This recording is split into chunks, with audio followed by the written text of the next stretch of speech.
What's going on, people? It's your boy Tops back again for another live watch along. Man United versus Southampton. Obviously, I'm expecting a big win for Man United, especially coming off the back of them winning against obviously Arsenal in the last game they played in the FA Cup. So yeah, should be a comfortable, comprehensive win, I believe. And it's just kicked off. Let me change that score now. So yeah, Man United have just kicked off. Yeah, I think this game is going to be a formality, really, if I'm being honest. It's a good opportunity for them to do like a massive win, if I'm being honest, man. Obviously, they just kicked off now. The team, I'm surprised Xerxes didn't get a start, if I'm being perfectly honest, man. I feel like he definitely deserved one after the cameo he did at the Emirates.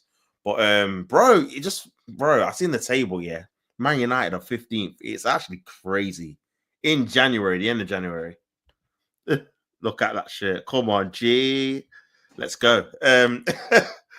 Yeah, man. Yeah, I'm actually surprised how fucking low they are, man. Obviously, I know it's been a bad season for them, but even them in the league, man, it's not been good enough for them, innit? But yeah, here is Mainu on the right-hand side. Obviously, you got Bruno trying to make an overlapping run. Mainu, he's actually one of the players actually rating. Oh, I say that, bro. I have to say he's one of the players actually rating. He just kicked out of play, bro. For that Southampton throwing. But yeah, man. More needs to be said about Spurs and Anch being 13th. And bro, this guy's caught life as well. I'm telling you, caught life, bro. Bro, I've seen the table, yeah, and these men have lost 11 games. 11. It's January, bro. 11. If you lost 11 in the whole season, it'll be a mad thing. But they've lost 11, and it's only January, and they've still got big games to come in it. They've still got to go to Anfield in the league. They've still got to go to obviously I think Stamford Bridge in the league as well. But bro, if it's been said, I'm surprised he's even still got his job. Biggest media darling, 100%, man. Like I'm actually surprised he's still got his job, bro. I think they're literally just waiting on that League Cup. Once he gets knocked out of that, then it's over for him, man. They've won 7 games. Yeah, bro. Relegation form, bro. I seen they've got I think it was 7 points from like 27 or something, which is nuts. No, 5 points from 27. They've not won a game since mid-December. Something mad. It's like, what the hell's going on, bro? Like, how are you not winning more games than this? It's actually insane, man. But yeah, he has to be sacked, man. He has to be sacked. Even the fact that they've only bought a keeper in this window, and you're like, look at all those defensive problems they've got, man. Van der Ven, Romero's still out. Dogi's out for months. Vicario's obviously out for months as well. But even so, man, these football, like, obviously Arsenal, yeah, that was probably one of the better performances we've had in the last like 2 or 3. But even though I don't think we were amazing. But bro, we should have scored about 6 or 7. Like, they just kept playing out from the back. The guy don't learn, innit? Like, obviously, we're pressing you into oblivion, and you're still playing out from the back. It's only because we've got dead forwards, man. Why we didn't obviously punish you. But, yeah, man. Bro, it's just funny, yeah, how set managers can get away with certain things, but then other managers, yeah, when they have a few dodgy results, they put the pressure on, man. Like, and when you look at their position, you're like, you know what? They're actually not doing too bad. Do you know what I mean? But then other managers, they're just getting it in the neck, man. It's crazy, crazy, crazy settings. But yeah, Man United have got a corner coming in. Good opportunity for them to do something from the corner. Corner comes in, headed away, punched away by Ramsdale. Obviously, I forgot he was playing for obviously Southampton. He's another one, man. Another relegation pending. He's going to be his 4th one after Southampton, after Bournemouth, Sheffield United. And I think it was another team in like League One he got relegated with as well. But Mainu's won the ball back. Good start from Man United. Obviously, you expect it. I don't know what you guys think, man. I think they're the worst team. And he's literally Bielsa. Yeah, legit. Now the thing is, Bielsa plays some Bielsa plays some good football with basic ballers as well. Like the things they were doing, yeah. When you look at the personnel, you're like, these men are not even certified like that to be playing this level of football, in it. The 1-2 touching, the passing, the pressing, or whatever. Yeah. I feel like obviously with him, you could understand it to a certain extent because obviously he had Leeds and they were playing a brand of football their club's not used to. But for Spurs to even demand something like this, but this is what happens, bro. When obviously you had Mourinho and the Conte and you're moaning, They want better side of football. You've got it now, but you lose every week. So it's like, what do you want? Can see Ramsdale at Newcastle though. Yeah, that's not a bad shout. That's not a bad shout. Obviously, I think the Braka's leaving. I think they want to move away from Pope because he can't really play out from the back. He's a bit of one of those old school keepers. Even though I do rate Pope, I think he's all right. But and he's injury prone, man. I think he's been injured like the last 4 seasons in a row. Obviously, he's injured now. Obviously, that's why the Braka's playing every game. So yeah, Newcastle wouldn't be a bad shout. Because there's no way, especially with Ramsdale's wages. I think I've seen he's obviously Southampton's highest paid player, which I think is a madness for a relegation side to have your keeper as your highest paid player. It doesn't make any sense, man. Because you're gonna concede goals. You're from the Championship, bro. Like, put that into your striker, man, so you can at least get some points here and there, get a draw if you defend well. Ramsdale was always going to ship in a load of goals, so yeah, it was kind of a mad signing, really. But nah, for him, he's definitely just thinking of this as staying in the Premier League. Oh, that's a good opportunity. That looked like a corner. I don't know how the referee's not missed that. Should have been a corner to Southampton there. But I think Ramsdale's looking at it like, if I can try and get a season in the Premier League, obviously after missing like the whole season last year with Arsenal, try and get back into the England squad, maybe set up, especially with Tuchel coming in. I feel like if he does that, he'll probably think, in the summer when they obviously get relegated, because they will, because they've got 6 points, I can jump to a Newcastle. I'm trying to think who else you could possibly go to. Obviously, I know Brentford have got Flecken, so he's not going to go. Brighton, I've got man, I can't remember his name, man. I'm trying to think of other teams, man. Bournemouth obviously got Kepa. Maybe it might be a slot if Bournemouth don't make the Kepa thing a permanent thing. You might have an opportunity to go there, to be fair, which wouldn't be a bad. Back to Bournemouth as well. That wouldn't be a bad shout, if I'm being honest. But yeah, man. Obviously, nothing too much going on with the Man United game. But yeah, it'd be interesting to see. I'm shocked as well, to be fair, that Man U have not bought anyone. I feel like the only team that's been active has been City, innit? Where they thought, you know what, our team's aging. Let's do, because I don't think a lot of teams use the January window properly, man. Like, this is the window to strengthen up, bulk up your squad, especially with the amount of games that you've got coming up, especially with Champions League. Obviously, City are still in the FA Cup, obviously league games as well. I feel like this is an opportunity if you've got deficiencies in the squad, because, bro, all of their centre-backs are near enough old, or not obviously squad players, in it. So I think they've obviously signed a couple of like young centre-backs, one 18-year-old, one 20-year-old, and obviously they're going to try and probably nurture them into the team. And they're probably going to be ones for the future, innit? Because people like John Stones, Kyle Walker, they'll probably be moved on. I'm not sure about Ruben Diaz. He might be moved on as well. Obviously, still got Kanji and Ake who are decent ages. But yeah, Man United, man. I feel like this is the window. They definitely should be getting a couple of additions, man. Obviously, you're probably not going to get your strikers and stuff like that because of the window. But defensively, like in terms of like the wing-back roles, they definitely should be getting a new left wing back and a new right wing back to play these roles, man, and maybe like a new like midfielder as well.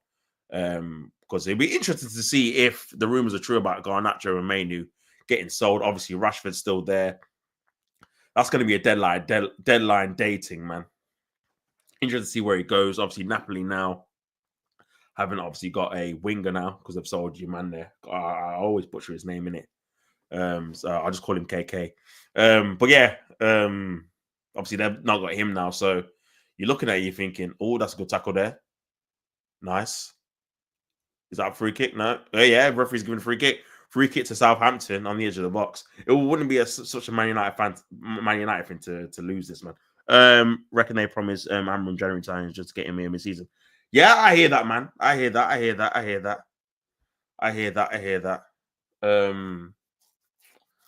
that as well, man. Because they're saying that they need to sell players now, and I'm thinking, bro, like Ineos, for me, yeah, I'm not even a Man United fan in it, but Ineos are on fraud watch, 100%, bro, 100%. Because the moves they've been making have been suspect, absolute suspect. Keeping Ten Hag, giving him like 400 mil, then sacking him mid-season, and then getting this guy in, and then not giving him any money in January, and saying we've got to sell players before you can get any peas. It's just suspect. Mistake after mistake already, man. So yeah, I don't know, man. I think they're just working with the Glazers, bro. I just care about the money thing. Because in terms of strengthening the squad, they've made bad decisions. Free kick comes in, headed away by Martinez. But yeah, obviously I heard Ruben Amorim come out and say they're going to need 6 transfer windows and all this, man. I'm thinking, brother, you ain't get 6 transfer windows. I can't lie, bro. If you're still around this area in 2 or 3, yeah, it's long for you. I'll be real. It's very, very long for you, man. Very long. Rashford to Arsenal like Sterling on deadline day. Nah, I don't want this guy, bro. Hopefully you're wrong because we already got 2 loans, and obviously the limit is 2 loan deals from Premier League clubs. Obviously we've got Neto on loan from Bournemouth and Sterling, so we'd have to cancel one of them, innit? And I don't think we're going to get a new keeper. We're just probably just going to wait till the summer to get a new backup. So Neto's staying, and unless you man want Sterling back, which obviously you won't do, I can't see us cancelling it still. But yeah, nah, bro, I don't even know who's worse, him, Sterling or Rashford, man, because Rashford has been stinking. Obviously, Sterling's terrible, but Rashford's been stinking as well, bro. It's probably worse for Rashford because he's younger, in it. But yeah, both of them are poor, man, poor. Yeah, I don't want it anywhere near. I just want Arsenal to get striker, man. Obviously, we've been linked with Esco or Cisco, whatever you want to say it. I think, you know what it is? I feel like Twitter, no one knows. Obviously, we're in for someone because obviously before it was Vlahovic, now it's Esco, Cisco, however you want to say it. Tomorrow will be someone else, man, like Glockerez or Osherman or something. So until like a concrete source comes out, some nice play there by Southampton, giving away though, giving away. But yeah, until like a solid source comes out and says, "Yo, Arsenal have made a bid." This is what I'm looking to see. Arsenal have made a bid, not like we're interested or we're in talk. So, I think it's just all paper talk, really. If I'm being honest, man, all paper talk. You taking Wissa? You know what? I take him, fam. I take him. I rate him and Mbeumo. You know, I rate both of them, innit? I think they're both cold, innit? World Tour throwback, 100%, man. Sometimes you need that, bro. I was saying it in my stream. I think it was last night. We're on about Chelsea. Sometimes you need your Kaloos, man. The old school backup striker that are certified. Come in, do their job. Know their role is to be a backup, yeah. But they score important goals and then cut out, man. We had it bare, like back in the day when you had the 4 striker thing. Was cold. Oh, this is nice. Oh, good save there by Anana. Back into the box. That was nearly 1-0 to Southampton, which is crazy because they've hardly scored any goals this season. That would have been a madness. But he skinned. I don't know who he skinned there. Was it? It weren't Lenny Euro, surely, or it might have been Aban, man. But that was some good positive play. Southampton are growing into the game, man. Playing some possession-based football. Man United, again, always tricky, especially when you're a team in Man United's position when you're low down and you've just come off from a high against Arsenal. Sorry. To have that consistency to beat a team you should just beat in it comfortably as well. People are expecting a good performance. I've seen Saeed TV said he wants 5-0. I'm like, brother, you've not won 5. Have you won 5-0 anytime this season? Like with these group of players? Like, relax. This is what people get like though, man. When they get one win or one positive result against a decent team, they just think they're gonna slap every other team that are better, that are worse. But it don't work like that, man. Even though I still think Man U will probably win 2 or 3-1 or something. I think the level of consistency they need, they are way off, man. But they need to hurry up and get up the table, man, because I'm looking at the gap and it's slowly. Before, it was obviously a lot of teams on the same kind of points, innit? But when you look at the gap here, from like, okay, Bournemouth are on 34 points in 8th, yeah? Then you look at, obviously, Man United are on 24 points. So that's a 10-point gap from 8th to 15th. So just to claw that, you're going to have Bournemouth lose, what, 3 games? And you win 3 in a row. They've only won 6 games all season out of 21, which is mad, and lost 9. So yeah, the gap slowly, even to 9th, it's 6 points. Obviously, if they win this game in hand, they'll be on 26. So it'll be 4 points. But yeah, man, they need to obviously hurry up and try and get up the table because they need to be, bro. They can't be, they can't be 15th for the majority of the season, man. They need to be in the top half at least with the money they spent. I mean, there should have been challenged for top 4, but obviously they kept Ten Hag. And I said I didn't rate this guy, man. This guy was obviously he got trophies. I rate him in the cups, innit? But in terms of the league, the football and the results, terrible. But again, Man United fans, some will say, "Oh, well, we won trophies, won more than Arteta," which is true. I can't really argue with that. But bro, like he's not good, man. Like, let's be honest, he's not good. But looking at the possession, 67% for Southampton at Old Trafford, 33% for Ruben Amorim. So yeah, not a great start. I mean, they did start decently, but Southampton have grown into the game. Nice. Matthias, Hernandez. Yeah, Man United have grown. Southampton have grown into the game. Walt Peters, it looks like he's got the beating of Ahmad. And this is why I don't understand playing Ahmad in the wingback role, man. Because you're asking him to do a lot of defending. This is what I said. They need bros. Start from the back in it. I ain't sure about Anana either, but he'll have to stay for now in it. Start from the back, get you 2 fullbacks or your 2 wingbacks sorted this summer. Then you can go on. The centre backs can stay because you're in the back 3. I think they all suit a back 3. That's a nice little turn there. Mainu's not obviously working hard at a minute. This could be a chance here.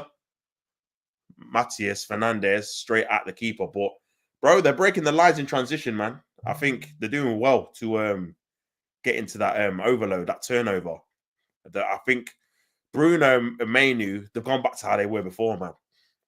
They worked really hard at Liverpool, but they're just jogging back. Wow, it was Lenny Euro there. He cut in, man. Good save by Anana. But yeah, Southampton have been the better team. I'll be honest. They've been the better team so far. But this could be a chance. Rasmus Højlund into the far end. Yeah, these are you gotta have a conversation about him as well, bro, because he has not been worth the money at all, man. Seriously, he's been lacking. Chance for Ahmad into Garnacho on his left foot. Oh, Bruno's going for a corner to Man United. But yeah, you got to have a look at obviously the signings that Man United have made, man. Højlund for 72 mils looking like a dud. I'll be honest, he's looking like a proper dud. Jackson should be back up. He won't start for Brentford. Oh, Nicholas, yeah. And now, bro, I seen. Listen, him and Havertz, man. I think Jackson's better, yeah, but they're similar, fam. They're similar. They go on like streaky runs where they score goals, and you think, oh, they're not too bad, but brother, the chances they both miss, man.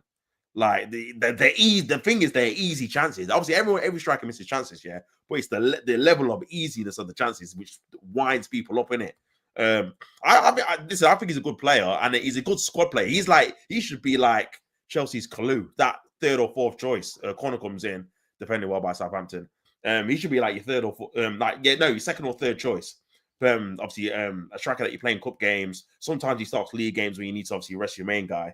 But yeah, you're right, man. I wouldn't have Jackson ahead of in Buemo this season anyway.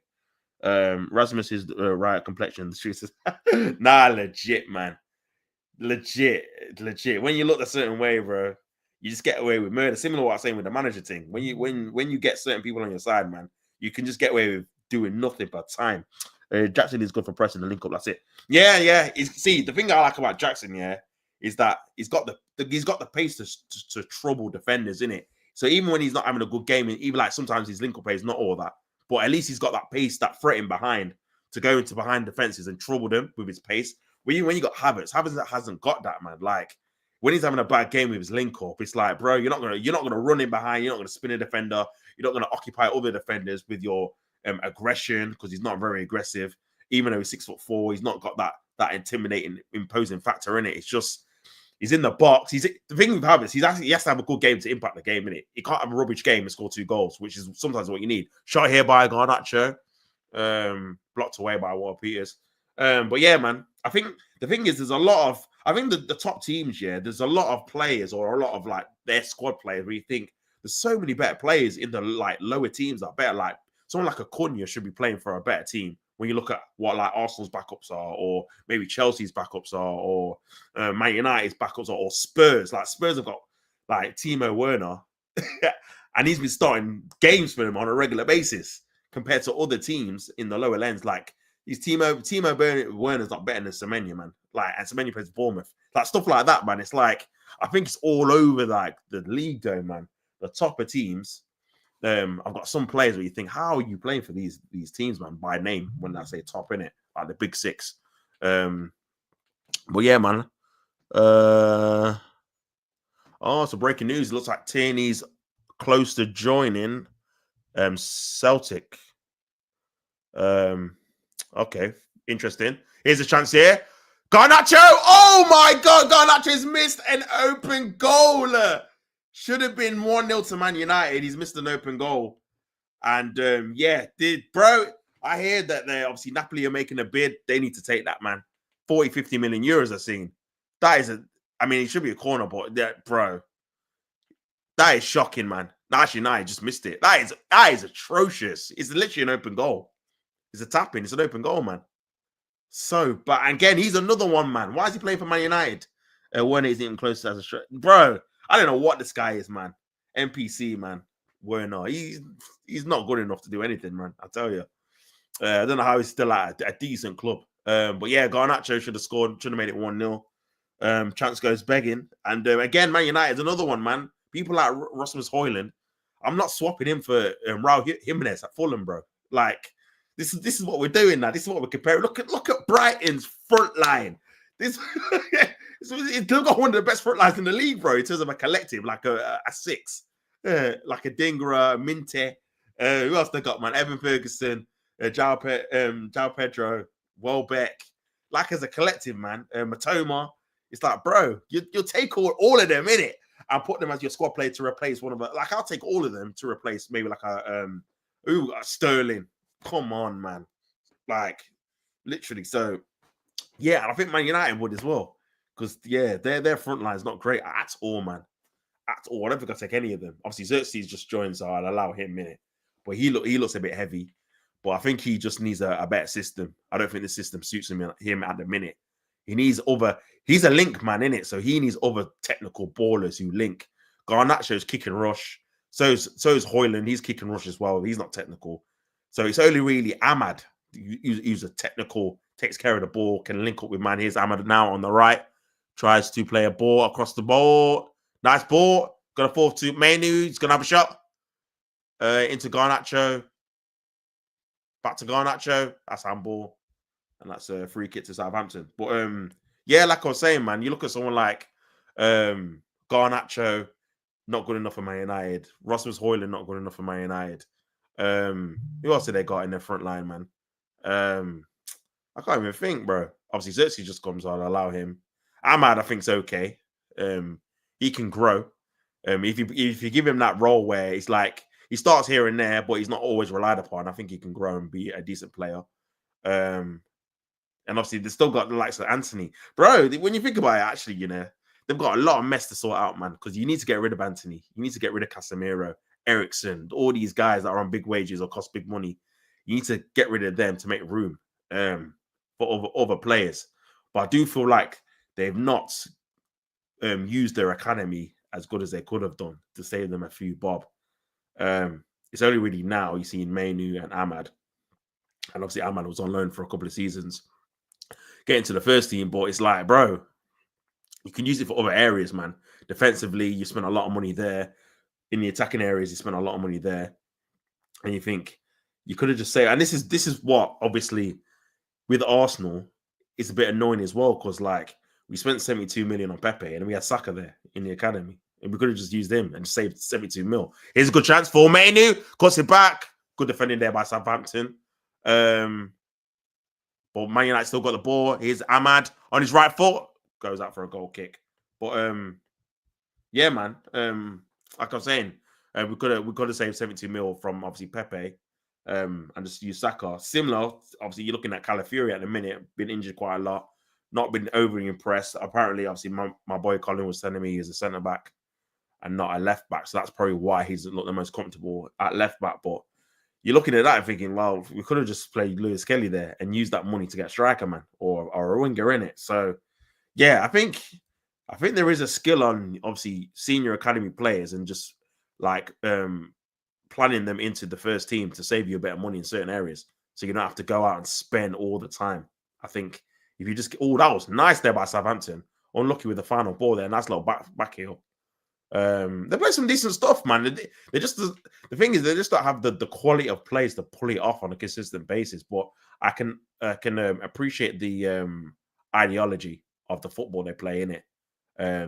the passing 1-2 direct progressive passes that they do, trying to create space for other players. The patterns, the triangles, they do quite a lot of it. They're just like on the quality. But here's a turnover, and this is what Garnacho is just best for. Ball carrying, he's got a chance to shoot here. Garnacho, oh, Garnacho again, another block. That look like handball still. That look like it will be a penalty. They're gonna check it on VAR. This could be a no. He's giving the corner. He's giving the corner. I'll have to see it on the replay, man. Because this did look like it could be a penalty. But yeah, no, it's blocked him there. Oh, that looked like it could be a penalty there. He did hit his hand. I don't think is he gonna give it? It's been cleared, isn't it? Got a bit lucky there, man. That could have been a penalty. That could have been a penalty. But cross is coming in. Obviously, Ramsdale's never been the best at crosses, isn't it? Corner comes in. Ramsdale flaps at it. Doesn't get it away. Headed away there by a Southampton player. And Southampton are going to keep possession all day. Bruno's going to try and win the ball back. That looked like it could be a free kick there. But Southampton cleared the ball away. Mazraoui. Southampton won it in the turnover here. 2v4 though. Nice little ball carrying here. I don't know who that is. But Walter Peters has got the ball on the left. But it's 3v1 there. He's going to have to go back, and he does. And Southampton keep the ball. But Southampton will be happy with their start, man. They've not really been troubled. 26 minutes gone. And still 0-0. And yeah, they've not really been troubled, bro. If I'm being honest. Ball's going to come in or no.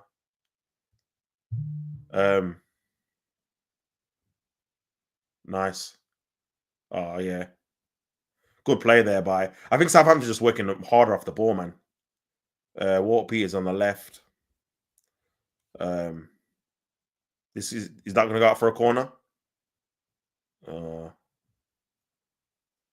Garcia did well there. Kicked away by Lenny Euro, but into the path. Ubachukwu. Poor. Garnacho giving the ball away. He's had a poor game, man. He's had a poor game so far. Nice. Dibley. Go on, Dibley. Oh, good save. Header. It's going to be a goal. Oh, another good save. Oh, my God. Great double save there by Anana, man. That should have been a goal, though. Oh, dear me. Dibley was cutting people open left, right, and centre there. And that should be 1-0 to Southampton. But to be fair, pardon me, Garnacho missed an open goal, so it should be 1-1, man. But yeah, good save. That's the thing with Banana, man. He'll do stuff like this, and he'll be fine for like 4 or 5 games, and he'll just have a howler or two in him. That's the only thing. He's always got a blunder in him, man. But here's another chance here. Man United been cut open again. He needs to find a decent ball. Just look at a bit of quality. Dibley, gotta shoot now. Gotta shoot. Oh, the lip blocks it, man. That was another good chance for Southampton. Again, this is what I'm saying. This is why I don't understand the way why you bought Ramsdale, man. Spend that money on a striker. So now in these situations where you're calming teams open, this is why I think Ipswich have got a good chance of staying up because of Liam Delap, man. Because Liam Delap has proved the difference in certain games where they've won. That was a nice bit of football there. They're playing some decent stuff, man. Good on the ball. That's a free kick. Wow, he's not giving it. I thought that was a free kick, to be fair. Thought that was a free kick, man. But yeah, Man United, not really been that great by the Garnacho open goal chance, man. They've not really created too much. Southampton have played a better football so far. 28 minutes gone at Old Trafford. And this will be obviously a massive boost in terms of their confidence going to a big team on paper, obviously not doing well in the league so far. But being able to go toe-to-toe with them and play better football on their own ground. I think Man United fans are a bit stunned because I thought they were going to come up, especially after the last 2 performances against 2 good teams away from home, against bottom of the team Southampton, and just wipe the floor with them. But now there's a lot of building blocks to do, man, in terms of getting Man United consistent against all the teams in the league, not just the getting. Because what you're seeing here is that they're just getting up for the big games. You know, Man United, Man City away, they won. Liverpool, they should have won. Obviously, Arsenal, they won on penalties away in the FA Cup. But these games, it's a bit different, man. the Wolves away, the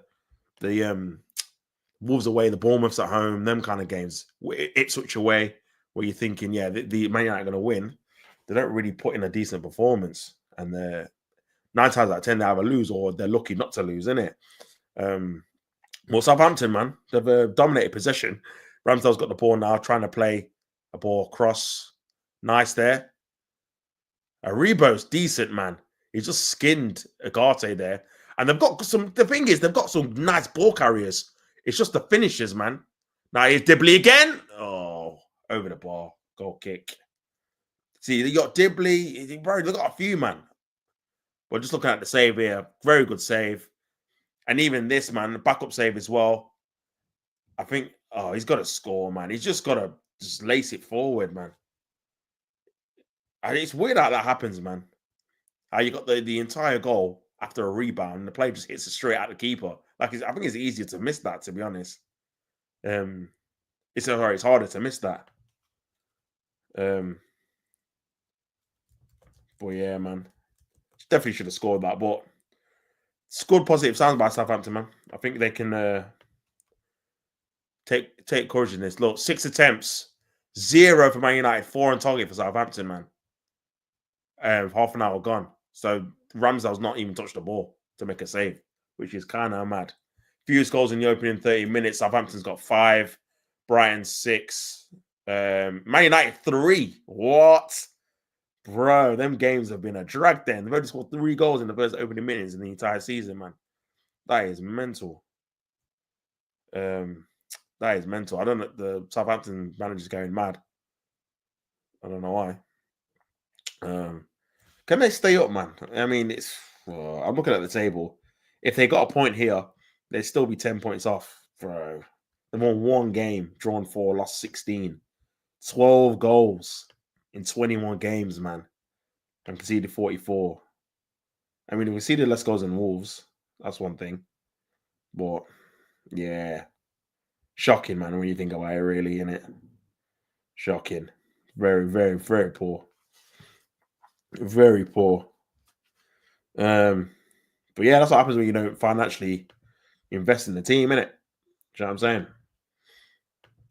They definitely should have done more. But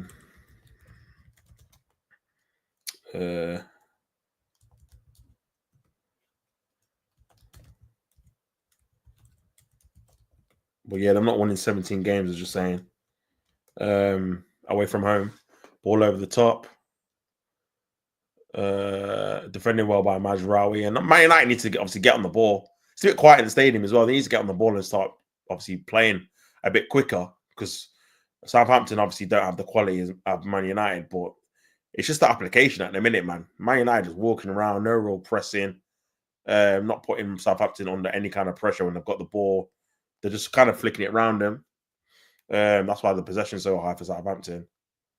I think they've kind of just still play similar to how they played on the last guys. Was it Russell Martin? His name was, I can't remember. They still kind of play the same, innit? Trying to beat the press. They're trying to put some pressure on them now, but Southampton have just evaded it so easily. And now they're on the attacking third now on the left-hand side. You got Walter Peters as an option as well. But they've just gone down the middle of the midfield. Aribo. Nah, Aribo and Fernandez have been decent, man. If I'm being honest. Got some nice attributes, man. There's a ball carrying and then breaking lines and going past players. But Southampton are just pretty comfortable keeping possession here. Oh, that is nice, man. Yoro's getting spun. And it's 2v4 here. He's got to go into the box and shoot. Oh, it's a poor touch. No, still got the ball. Oh, that could have been another goal, man. Wow. Again, that should have been another goal, man. That should have been another goal. Oh, I see. His finishing was way wide, man. Terrible shot. But he skinned Martinez and Lenny Euro. Lenny Euro is having a problem with him. It's been spun a few times there. And again, in Southampton, this is what I'm saying. This is why you can see why they lost 3-0 to Bournemouth, innit? Because if Bournemouth would have done similar to this, but I've just got the quality players to finish them off, the wingers, the Semenyo's, the Kluiverts. to punish them, innit? Head it on. But yeah. Still 0-0. Still 0-0. Still 0-0, man.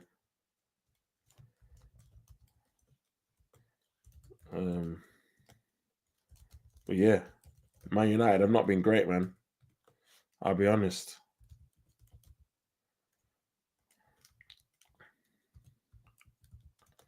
I'll be honest, man.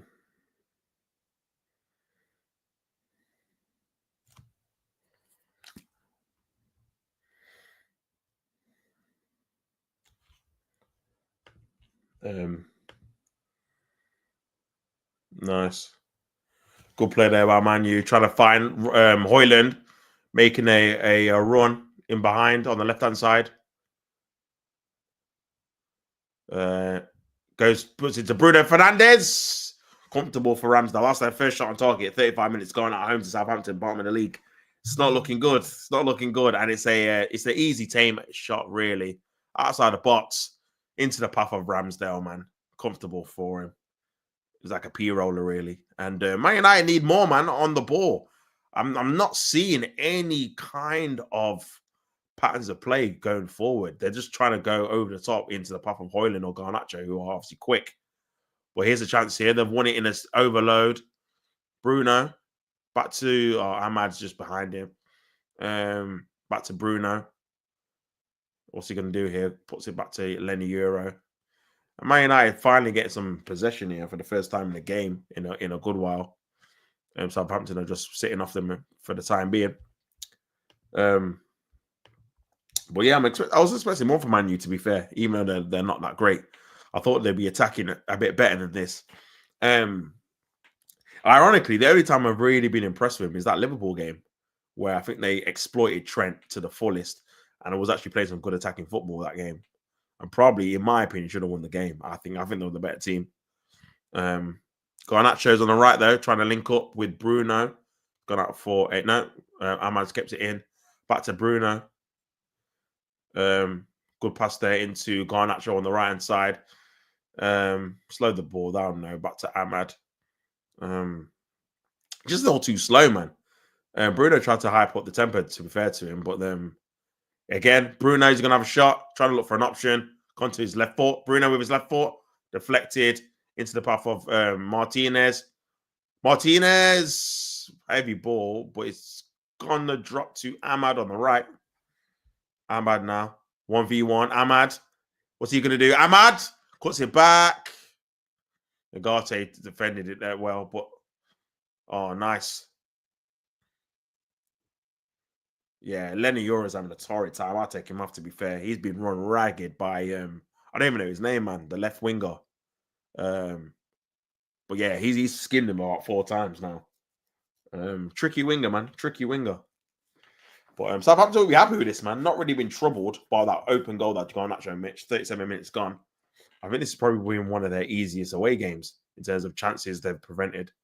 Only one shot on target, that Bruno P-roller. And yeah, they'll be happy. They'll be happy with this, man. They will be happy with this for sure. Goal kick by Ramsdale.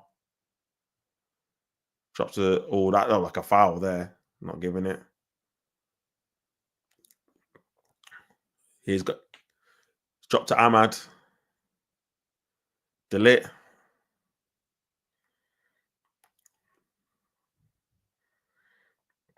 And Arnold tries to kick it forward.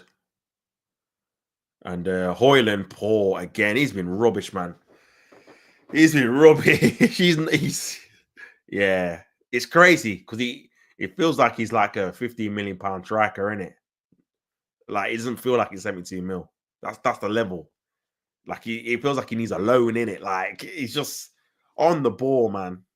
Nah, his finishes are okay. Not always clinical. Scored some decent goals, just not enough. And then his overall contributions just not good enough, man. It doesn't hold the ball up well. He runs in the channels once or twice. Doesn't really have that aggression as well as a lone front man to cause like the defenders problems. And he's always on the floor. So yeah, I don't really rate him, man. I'll be honest, don't really rate him at all. But yeah, still 0-0 5 minutes left until obviously half time. I think is there another game on? I could be wrong. Isn't it? Is Ipswich playing? Yeah, Ipswich is playing 0-0 at home to Brighton. Yeah, I might dash that on after actually. While it's half time here. see what that game's saying. Because that could be a good it's the lap. Dingra Matoma. But yeah, man. Not been the best of games in terms of quality wise going forward, but I feel like we could have had a few goals if both attacks were a bit better. I'll be honest. But it's not all doom and gloom.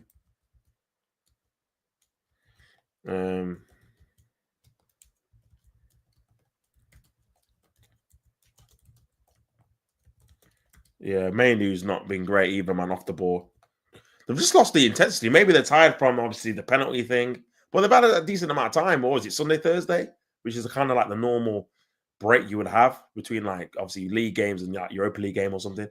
So, yeah, man. I don't know, man. The energy's not been there. And the football's not been there either. Southampton, in my opinion, been the better team. This is another good chance here. Here's Dibley. See, they just try too many flicks at the end, man. They just need a bit of quality at the end. That's it. In the box. All the build-up plays been good from Southampton. This is probably the best I've seen them play, if I'm being honest. Walter Peters. Nice. Fernandez puts a good ball in. Headed away by De Ligt. Not cleared, though. Headed again. See, you have a shot. Oh, Sulemana. And it's a last-ditch tackle. Was that offside? So, yeah, Sulemana nearly scores there. But again, last-ditch defending by Man United, man. Last-ditch defending by Man United, bro. Sulemana, yeah.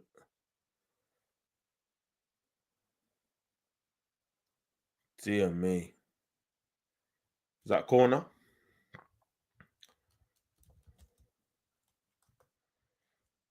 Yeah.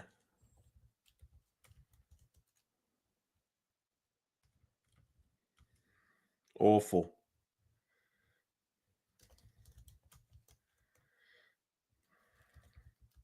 Southampton haven't scored from a corner. They've now got a corner now. Corner comes in. He's got in. He's gone in! Southampton have scored! I just said they hadn't scored from a corner all season. And I said Anana's got a howler in him. And I think he's had another howler. That is crazy. Well deserved, though, man. Southampton have been the better team. I just said that. Man United have been woeful. Woeful, man. Is that own goal? I couldn't really tell, man. It was like a lackluster celebration, but corner comes in. Corner comes in. Oh, is it Agate own goal? Obviously, Anana tried to save it, but his reactions were too slow. Is it Agate own goal? Yeah, Agate own goal, man. Dear me. It's well over the line as well. Jesus. And it's 1-0 to Southampton, man. 1-0 to Southampton. Crazy. Let me change that score, man. Crazy at Old Trafford, man. 1-0. And for me, deserved, man.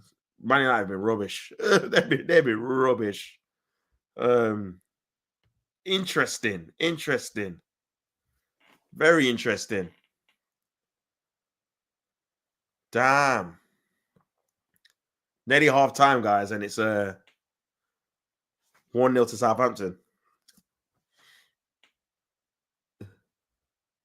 Lenny Euro. Ahmad. Lenny Euro. Man, you have been poor all game, man. All game. That one open goal chance, that was it. Lenny Euro. Oh, they've lost it again. This could be another goal here. Oh! Dibley. It's another save. Bro, Southampton could have had literally three or four. That's a foul. And that's a yellow card by Dibley. Don't know why I did that, man. Could have just left him. But yeah, bro, Southampton 1-0 up, man. This is another chance, obviously. Good play there. And Dibley with a shot. And Nana obviously powers it away, kicks it away, and then Dibley gives away the free kick. But 1-0 to Southampton. Southampton literally could have had 3 or 4 in terms of the turnovers, the chances they've made in this first half alone. Man United only really have that one chance with Garnacho who should have scored. But coming up to half time, man, big changes from I always call Ruben Amorim Unai Emery. I think it's just because of the vowels, isn't it? But yeah, I'm thinking, 1-0 to Brighton. Matoma away from home at Ipswich. I'm definitely going to switch over when this is half time to see what that game is saying after all.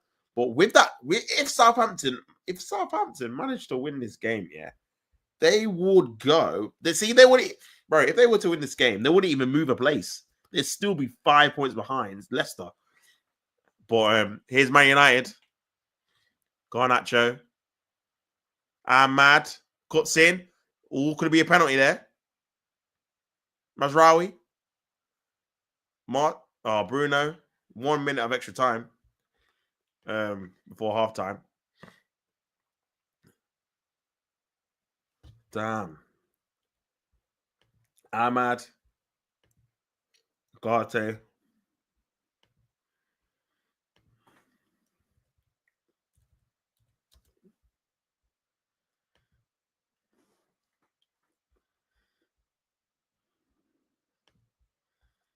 Mazraoui.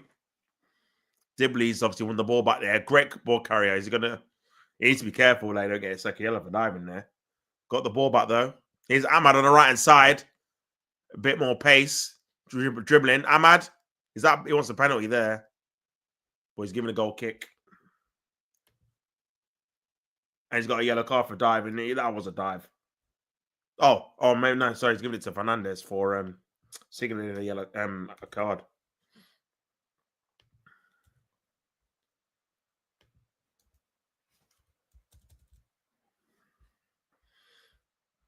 Damn.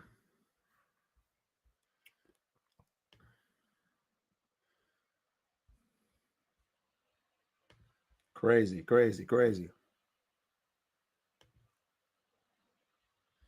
Coming up to half time now. Southampton have been the better team, 100%. 100%, man. 100%.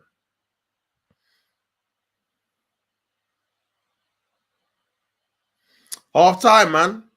Man United 0, Southampton 1. Southampton with the better opportunities and been the better team in the half. Own goal by Agase from a corner, but Man United have been absolutely dreadful. Only creating one chance. Bruno. Garnacho with the opportunity, open goal, which he put wide. But Southampton have had the better chances, man. Dibley's had a couple of chances at goal, as well as a couple of other their players, and they score from a corner. And then, yeah, they're winning the game 1-0. Man United need to get their act together. Otherwise, they're going to be on the bad result of a shock defeat. Well, I'm going to switch over now to Ipswich versus Brighton. 1-0 to Brighton at the minute. Matoma with the goal. 60 minutes gone. I'll watch this for obviously 15 minutes before I go back to the other game. But yeah, man. Brighton need to win this because I don't think they've won many games in a while. They're 9th in the table, 10 draws, 4 defeats. 4 defeats. Only 7 wins, man. They've won the same. To be fair, they've won the same amount of Spurs. So yeah. Obviously, if they. Oh, okay. This is an updated table. My bad. So it would be 7 wins if they win this. And they'll be in 9th place. But yeah, that that period between, I'll probably say 10th and 5th, there is only 7 points between them, man. Between them teams, which that's only 3 game days, so it's not too many. Here's João Pedro out like a foul there. Free kick to Brighton. Is that a yellow card? That is a yellow card. João Pedro won a free kick there. Nice bit of play. Good player, man. Good player.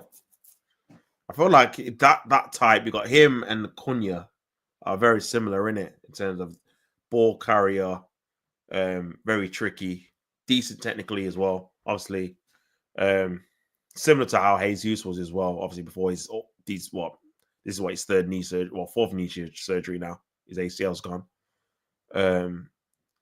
Lewis Dunk's coming on.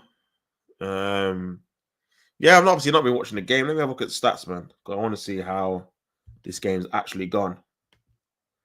64 minutes. So 5 shots for Ipswich, 6 for Brighton, 3 on target for both. 3 block shots for Brighton, 1 offside each. Expected goals from open play, XG 0.14 for Ipswich, 0.4 for Brighton. XG from set plays, 0.21 for Brighton, 14 again. Tackles, 11 each. Fouls, 9 each. Bro, it's been really even. Total yellow cards, 2 for Ipswich, 1 for Brighton. Yeah, it sounded like a draw should be probably a fair result from going from the stats, because it's been quite even, isn't it? It's been quite even indeed.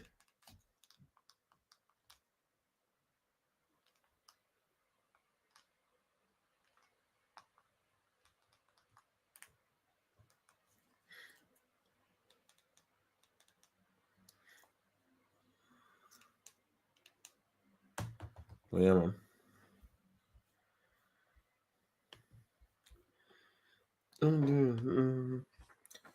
Boy, Brighton trying to play into the path of Matoma, but cleared away by Ipswich.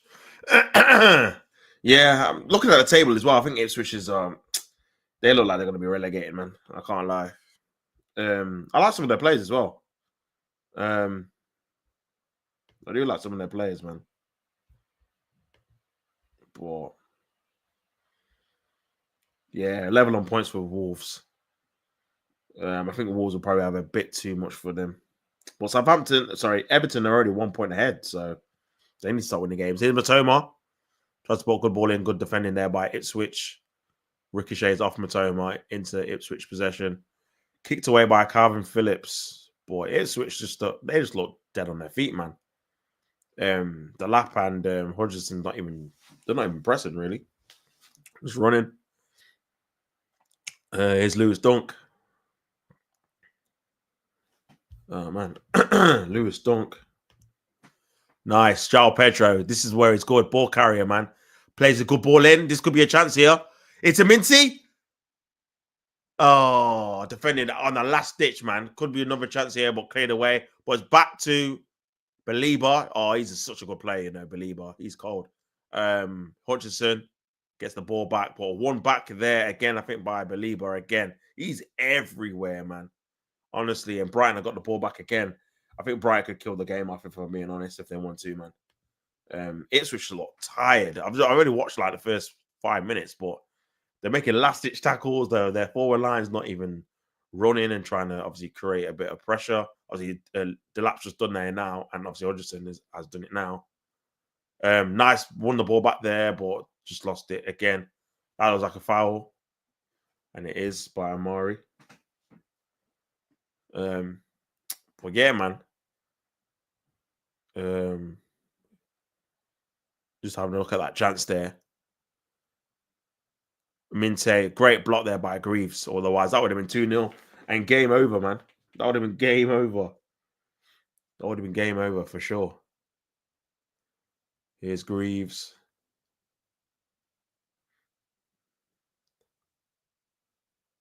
Tries to play it back, man.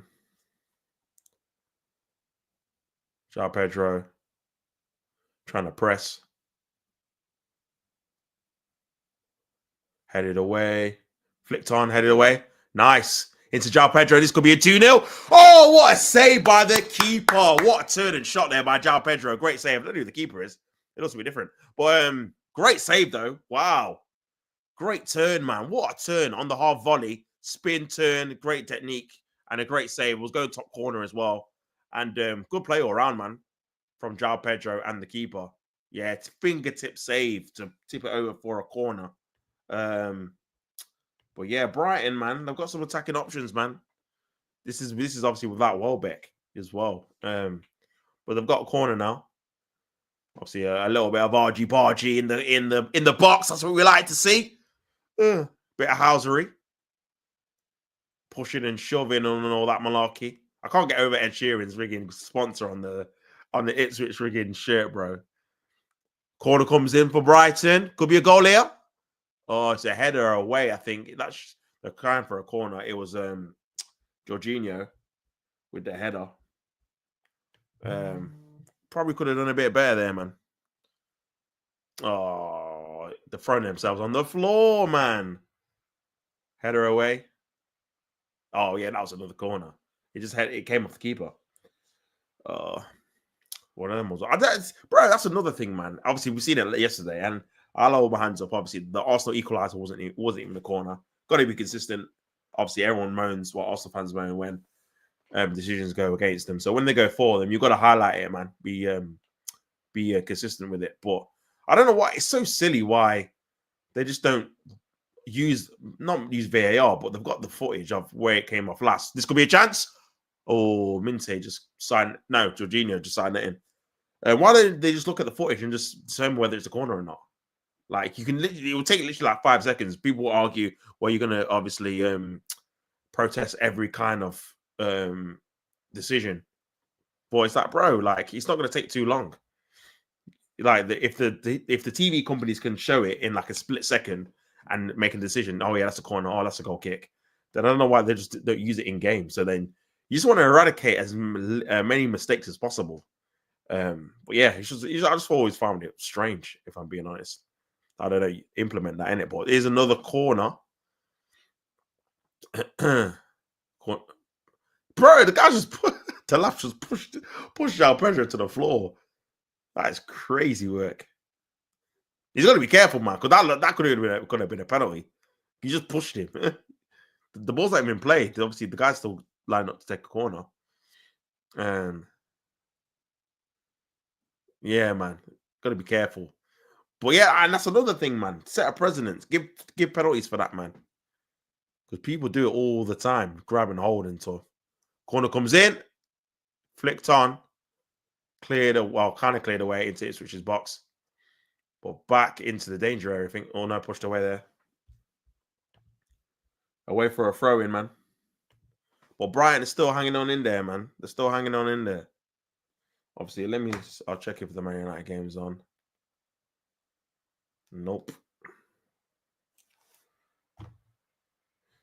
Double substitution for Ipswich. Number 14, number 5.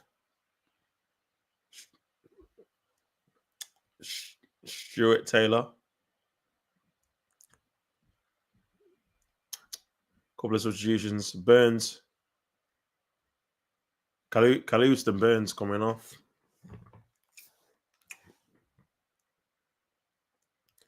So yeah. We'll see if Ipswich can get an equaliser, man. We'll see. We'll see if they can get an equaliser. We've got Veltman going to take the throw-in for Brighton. 20 minutes left, man. Brighton look like the more likely to score another goal out of the two teams as I've been watching for that 10 minutes. Obviously, got to switch over back to the Man United game soon enough. But here's Jorginho. Oh, puts out a play for a goal kick to Ipswich. Yeah, man. Well, yeah. Let me have a look at Ipswich's next few games, man. So after this, they've got Man City at home Sunday. See, it's weird because I've got a feeling they're going to do better than they are now. But here's Brighton again. João Pedro on the left-hand side. Puts a good ball in. Tries to find Minty on the right-hand side, but defended well by Calvin Phillips, who kicks it away into the lap. But they've just not got any options. Brighton have been really good in terms of their defensive way. That's nice by Minty. Trying to play in Matoma. He's going to have a shot. Good defending there by Leicester. I was going to say good defending there by Ipswich, but they've just given the ball away back to Brighton, back to Dunk. And yeah, they've not got any kind of platform to. I think Brighton off the ball have been good structurally since I've been watching. Every time Ipswich want to jump into a transition attack, they can't do it. They can't do it, man. But yeah, the Ipswich have got some hard games coming up. They've got Man City at home, Liverpool away, Southampton at home. So obviously a big 6-pointer. Then they've got Aston Villa away, Tottenham at home, Man United away. Jesus. Crystal Palace away, which is obviously a big game. So a team near the bottom. So yeah, they've got a few big games, man. They've got a few big games, Man United. Ipswich. Here's Calvin Phillips trying to build up from the back. Amari Hutchinson trying to play it as well, trying to do like a little 1-2. But Brighton win the ball back again, man. They've been so good at that, man. Obviously got Minty on the right hand side, but they've gone back to the goalkeeper. Delap trying to press, but Brighton are pretty composed when it comes to teams pressing them. And they've got a good chance now. They're built out of it. Matoma's on the left-hand side. Tries to play in João Pedro with the shots. Deflected. He's gone out for a corner, I think. Yeah, Brighton have been the better team since I've been watching. It looks like it's going to be anytime soon they're going to score another goal, man. If I'm being honest. And yeah. Ipswich again, another team where when I watch them against the bigger teams, they don't really get battered. They obviously put up a good fight, beat Chelsea, beat Spurs. Obviously, Arsenal only beat them 1-0. Liverpool only beat them 2-0. Man United drew with them 1-1. They drew with Aston Villa. It's only really Newcastle who beat them 4-0. And Man City beat them 4-1 in that top big side team that really have been able to obviously beat them quite convincingly. Ball comes in from the corner by Espina. Too high, man. And it's gone out for a goal kick. But yeah, man.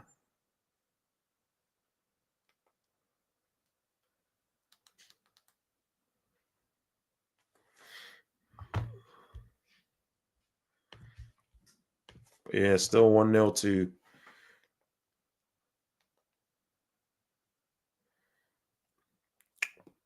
I'm just gonna switch it back to the Man United game, man. Should be the second half now. Yeah, Man United really need to up the tempo. I do feel like they definitely can win the game because Southampton have not obviously been good defensively, conceding 44 goals. But yeah, they need. The thing is, man, you don't score that many goals, man. So, Anthony's coming on. Wow. Who would have thought there'd be a world where Anthony is ahead? Oh, Mainy's coming off. Mainy was poor. I said it in the game, in the watch along. Mainy was poor, man. Off the ball. Very poor. But yeah, man. Not sure where that's gonna go though. In terms of what formation. So I suppose Bruno's gonna go back into the midfield with Agate. But yeah, what I was saying, yeah, what a world it is, man, when Anthony's ahead of Rashford, man. Crazy. But we're back. We're kicking off back. Southampton are beating Man United 1-0. Man United are trying to obviously capitalize on the momentum of that draw at Anfield. And knocking Arsenal out of the FA Cup on Sunday on penalties. Rashford is obviously not in the squad again. Looks like he's going to be moved on. But Southampton have got the ball here. Start the second half. Nice ball into Dibley. Poor control, though. Needs to be careful. He's on a yellow card. Had a challenge there. Bruno into the path of Agate. Mazraoui. Bruno. Garnacho trying to play some quicker football. This is already better from Manchester United. Ball over the top to Bruno. Good little run there on the left-hand side. Bruno has got 2 or 3 ahead of him. Into Anthony already. Oh, over the bar. But it's going to be a corner. And that's a great start for Anthony, man. Nice little run there. Decent actual football. This is the best football they've played in the game already. And it's only the first minute of the second half.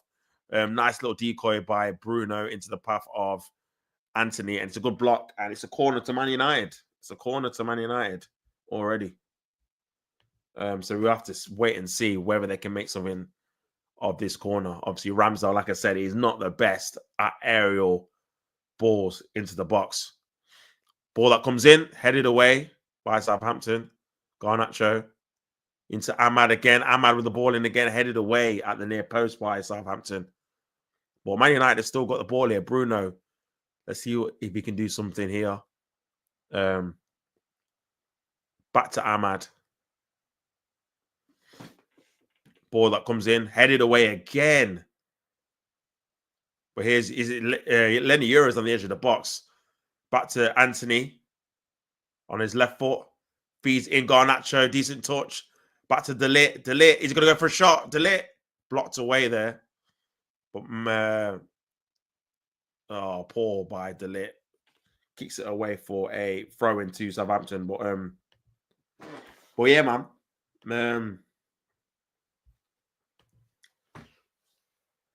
Man United, a decent start to the second half. Showing a bit more urgency than they did in the entire first half, man. It was just a bit lackluster. Obviously, Brighton is still winning 1-0. 10 minutes to go in that game. And this is just kicked off. I got to say, own goal. I got to say, own goal, man. Which is crazy. Absolutely crazy.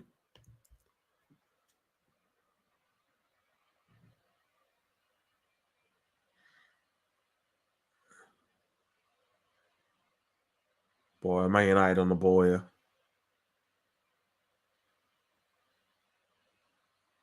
Bruno with the ball.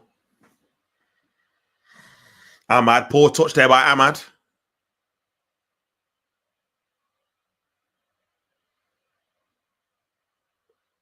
Bednarek. Oh, that's gone out of play, surely. Southampton still got the ball, though. Bro, what a win this would be, man, if Southampton can actually beat Man United. That would be a crazy win. Crazy. Ball over the top there, trying to find Subamana. Oh, great strength there.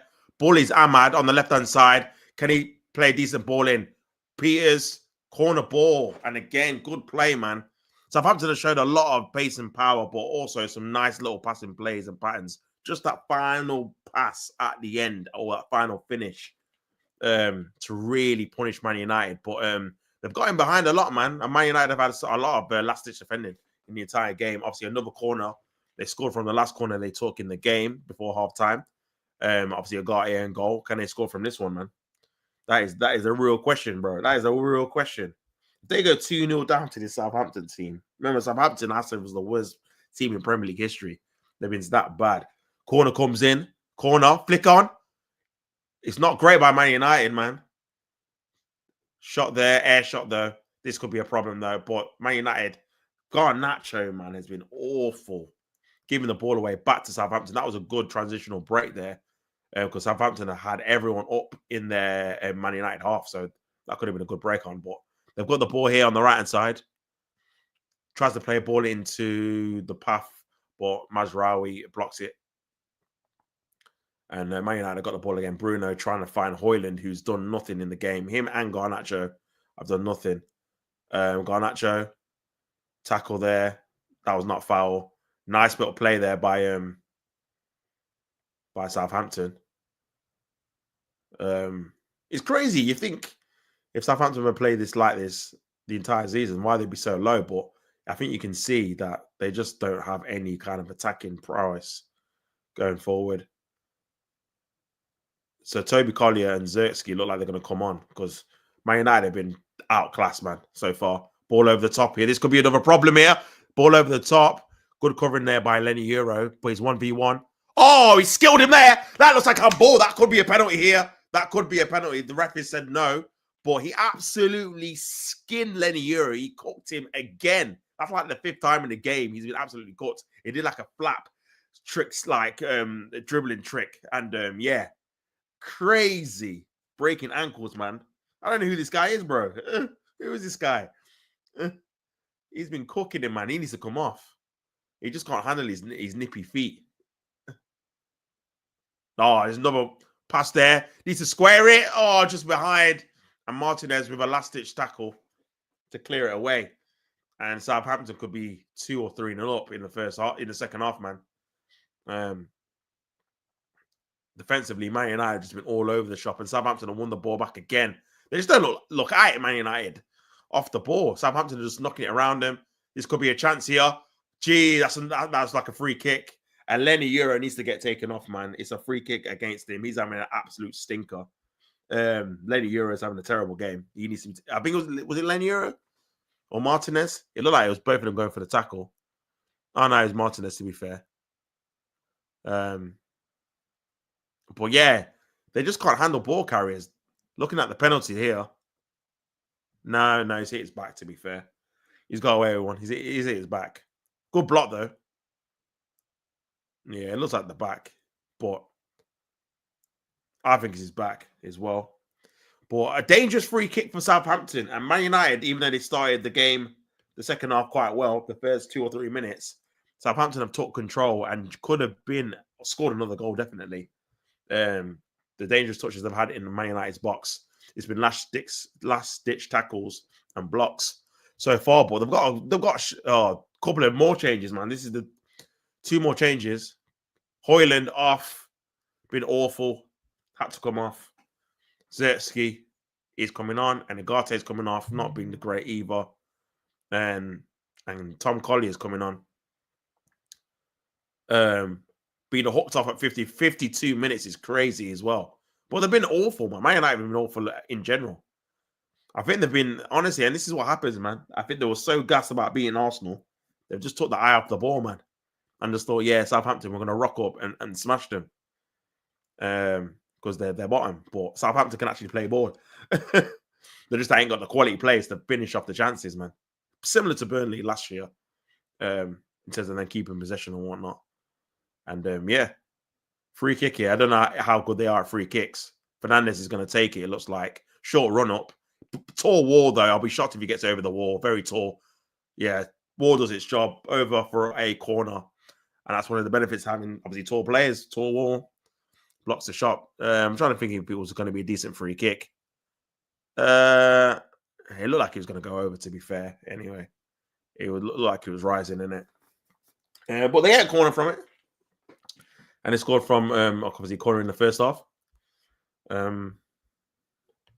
They need me, Joker. Joke man. They need me, Kai Havertz. No way. Ball comes in. Corner comes in. Headed away by De Ligt. But he's going to come back to the Southampton player. 1v1 with Bruno. Oh, gets past Bruno. Fernandez into the box. It's a bit of a melee. Headed away there. And blocked there by Southampton player for a goal kick to Man United. But nah, man, Southampton 1-0 so far, bro. Like they've been the better, by far the better team. By far the better team. They'll be frustrated. They're not 2 or 3-0 up, honestly. Man United have been awful, man. They need something. They need something. They need Ahmad to do something or Anthony to do something. All Xerxes just come on. His Mazraoui. They can't build up. I think Southampton's shape off the ball been really good. They're blocking, obviously, the passing lanes and the passing channels for Man United to obviously build up from the back. So they're having to go long, but they've got the defensive cover and pace to obviously handle Højlund so far. So Man United need to, I think they need to utilize more of the wing-back areas and the space in behind there. Obviously, Xerxes gone deep. That's some good hold-up play there. Fed it on into Mazraoui on the left-hand side. And yeah, ball carrying here. Garnacho's drifted out to the left. Can he put a decent ball in? Xerxes in there. Good ball in. That's actually a decent ball in, to be fair. But too high for Ahmad, and it's gone out for a goal kick. I'll come back at 90 and it'll be 3-1 Man United. Atmosphere is dry. 100%, man. How's the game going, bro? Dead, bro. I mean, in terms of like entertainment-wise, Southampton have been a better team, 100%, man. There should be 2 or 3. Probably 2 or 3-1 up. Garnacho missed an open goal in the first half where Højlund passed it to him and he should have scored and he kicked it wide. But Southampton have had a few opportunities. Diblin's had a couple. A couple of their wingers have had opportunities where they should have had better shots at goal. So, yeah, man, Southampton will be unlucky. It's only 1-0. And Man United obviously have made 3 substitutions already. They've hooked Mainu They've just hooked off Agate, who scored their own goal, and Hoyland, who did absolutely nothing apart from set up Garnacho in the first like 10, 15 minutes. So, yeah, man. I don't know how they're going to score, if I'm being honest. I feel like it's going to be like a penalty or an own goal or something, because they just don't look like they can create chances. They're not really creating anything. Here's Zertsky, though. Nice little turn. Good defending, though. I think Man United off the ball have been so bad, man. Like, the pressing, there's no intensity. The crowd's dead. Like, Southampton have really worked for every kind of like 50-50 duels. Nice little passing out the back there. And it's 1v1. Lenny Euro has been skinned by this guy. And he's been skinned again. Ran past him. Oh, my God. He's run past him. He's in the box. This could be 2-0. Oh, he's missed it. Oh, that's another chance gone begging, man. This is what I'm saying. They haven't got the quality at the final third. Lenny Euro needs to be taken off. He got absolutely skinned there. Oh, my Lord. 1v1. Oh, this is like this. Honestly, I'm no exaggeration. This is like the 6th time this guy's been. Lend me a euro. Big up months, bro. Lend me a euro, bro. He's been absolutely cooked to smithereens. Big up Colin. Damn, Amarin has one hell of a job fixing United. 100%, man. But here's Garnacho on the right-hand side. Needs to cut it. No, offside. Lend me a euro is crazy work. He's been so bad. Well, this is what you get when you gas up 18-year-old into oblivion, yeah? He's never played into the league and think he's going to come to the Premier League, yeah, and just done everyone's dance, comparing him to Saliba and that. Get out of here, bro. Even we had to loan out Saliba, so he learned his trade somewhere else, man, before coming here. And so he came here at, 21 instead of 18, man. Who do you think this is? It's not a joke league. Like, come on. What 18-year-old centre-backs are Don Dada, man? Like, seriously, like, be real. So, yeah, man, he's having a proper Barclays Premier League lesson here, man. Mid-table team getting cooked for the majority of the game. But here's Bruno trying to play in Garnacho on the left-hand side. This could be a chance for Man United. Garnacho on his left foot. Oh, my God, he's missed another tap-in. It's Anthony. It's literally an open goal, and he's passed it back to Ramsdale. That was actually some good play there, but what a opportunity gone begging. Ferdinand gassed him, 100%, bro. John Terry, allow me, man. Yeah, he did gas him up. Good chance, though, man. Oh, he missed that, bro. Anthony, £90 million. Anthony, man. Oh, my God. It's literally, I don't know why. He's kind of like, he should have just knocked it in. He just kind of kneed it back to Ramsdale. Awful finish. So that's 2 open goals now they've missed from Anthony and Garnacho. But still 1-0 to Southampton. 60 minutes gone. Both teams have had decent chances. Obviously, Southampton more. But yeah, Man United definitely should have scored 2 goals. They're literally open goals, man. It's crazy. But yeah, man.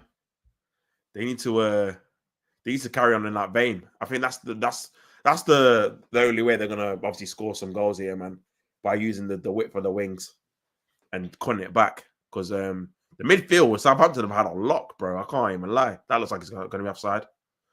No, referee's not giving it, or Lansman's not giving it. See, ball carrier into Dibley. Good player, man. Just lost out there. But here we go. There's a turnover here. Zertsky into Garnacho. 3v4. Garnacho cutting inside into Bruno. He's going to have a shot. Tries to play in Anthony. Oh, that's a bad challenge there by Bruno. He's played on, though. Ahmad into Garnacho. Is he going to have a shot? Garnacho! Good save there by Ramsdale. Keeps hold of it as well. Bro was smiling after the miss. Bro, you don't care, man. The guy's on how much money a week, yeah? The guy's just happy to get minutes. You know the ones. He's happy to get minutes, man. Like, he's getting decent minutes as well. What? 4 or 5 minutes as well. I can't remember the last time Anthony got 45 minutes, man. He normally gets them pity minutes. You know, at the end, where you're like, yo, you know, at football, yeah, when you used to obviously have that one guy that used to pay his subs every single week. Well, he was absolutely dead. But he's like, you know what? You pay your subs, get your bib off, bro. It's like injury time. Get your bib off. That's what normally Anthony gets, man. Then pity minutes, man. Obviously, Dibley's down with an injury. So yeah, Anthony's so bad, man. 90 million British pounds. Leslie DM from Chelsea looks like a tank. Nah, he does, you know. He does look like a tank. They've got some good ball carriers, man. See PP, you can never defeat it. I'm telling you. Pace and power in the Premier League is undefeated, bro. Like, it will never be beaten. It doesn't matter what level you are as well. If you've got it in your team, you've always got a chance. You know them. You've always got a chance. 2-0 to Brighton. Jorginho scored the second goal, and obviously that's them winning the game. It did look like they were going to get a second goal before I switched over, to be fair. But obviously the Southampton manager is just giving the players a bit of a pep talk. I'm not sure where they got this. Let me have a look at this manager, man, because I don't even know where they've even got him from, bro. If I'm being honest. Zurich.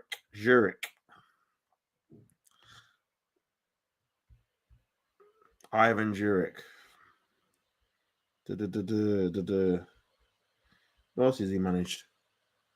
I thought that was Shelby coming on, man. Some bold brother, but he's not. I think Dibley's going off. He reminds me like of a slash between Smith Rowe and like Grealish, like in between, innit? So Dibling's off, and this Shelby looking brother, Smallbone, is a mad name. Pause. That is crazy. Smallbone, you know. Yeah, he was at Roma. 2024. He's at Roma this season, bro. Okay. Toronto, yeah, Genola. Yeah, he's not really had too many big managerial jobs, in it.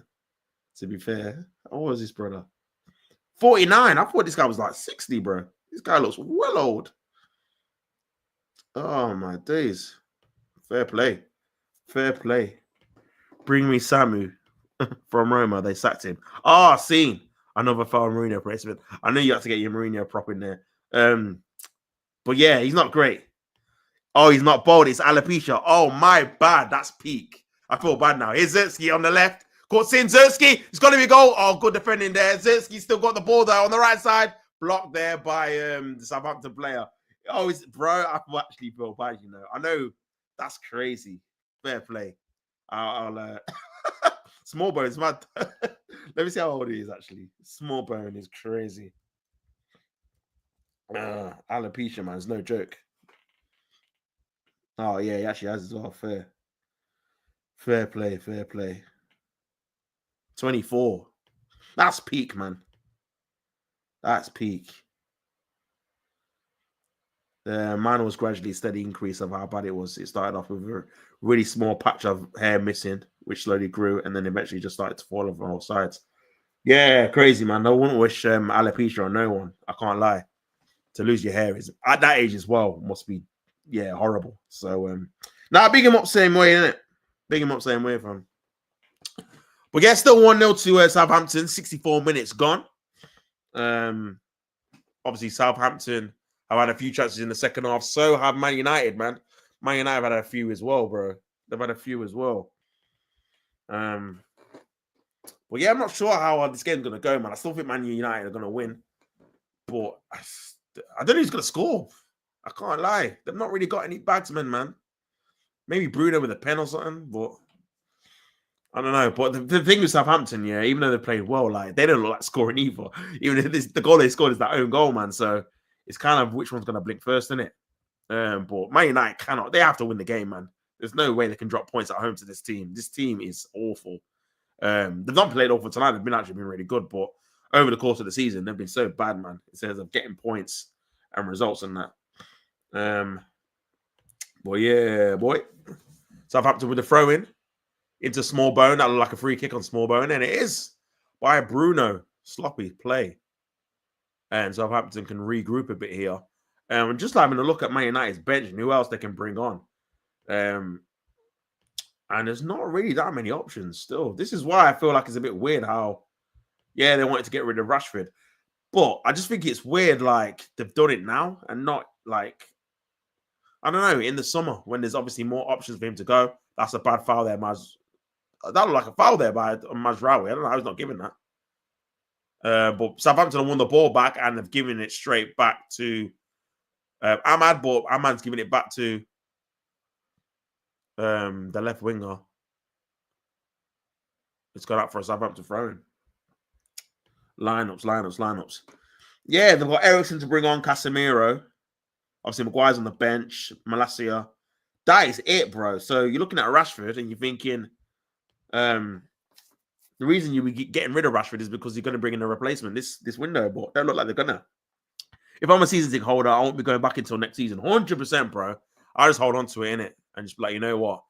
I'll go back when you're reinvesting into the team and get proper players, because it's crazy though with Man United, man, because they did when Sir Alex left, yeah, they did the superstar thing, tried to get this could be a chance here. No, bad touch there. Gone out for a goal kick for Man United. They did the superstar thing, tried to get Van Persie. Well, they already had Van Persie.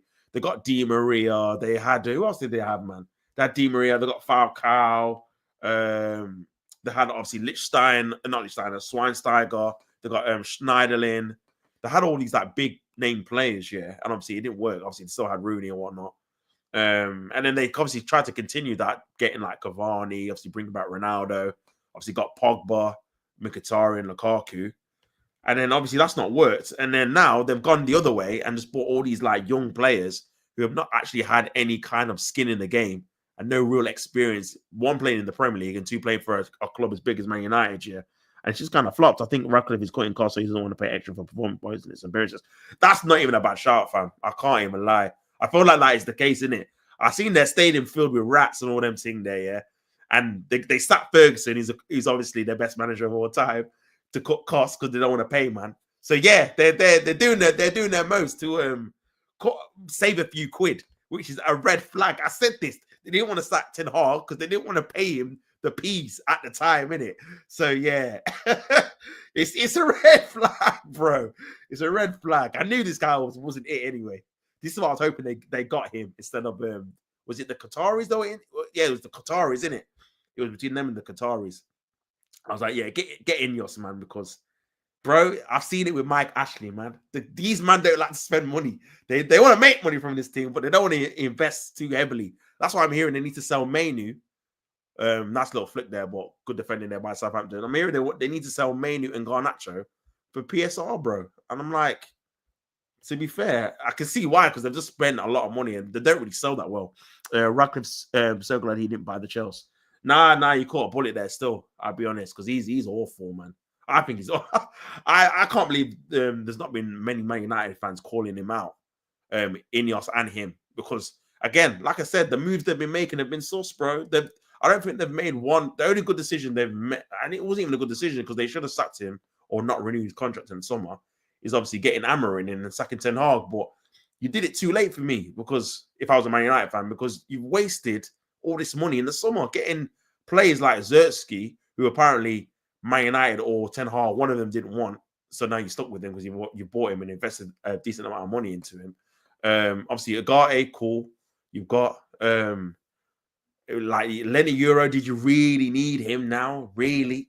Was there not other positions you needed to strengthen, like striker, for the time being? Like, obviously, they just got the dopamine for beating Liverpool to the signing. Obviously, Real Madrid were never going to buy him, especially when he had 1 year left.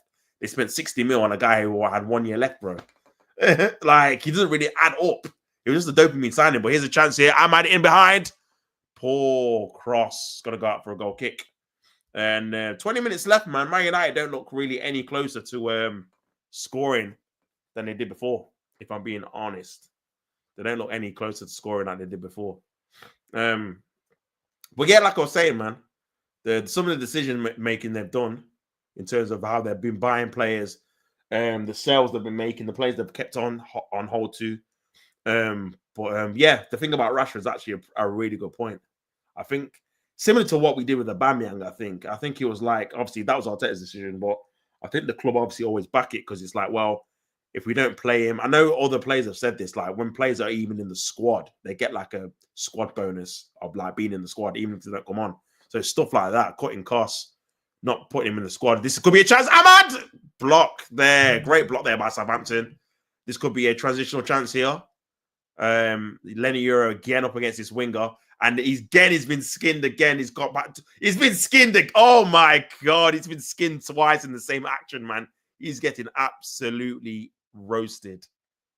Yeah, I need to see who this guy is, man. Poor touch, though, by Southampton. And Southampton, I'm surprised, are still winning the game away from home. Man United have not really done enough to be getting back into the game so far, man. So Mamala.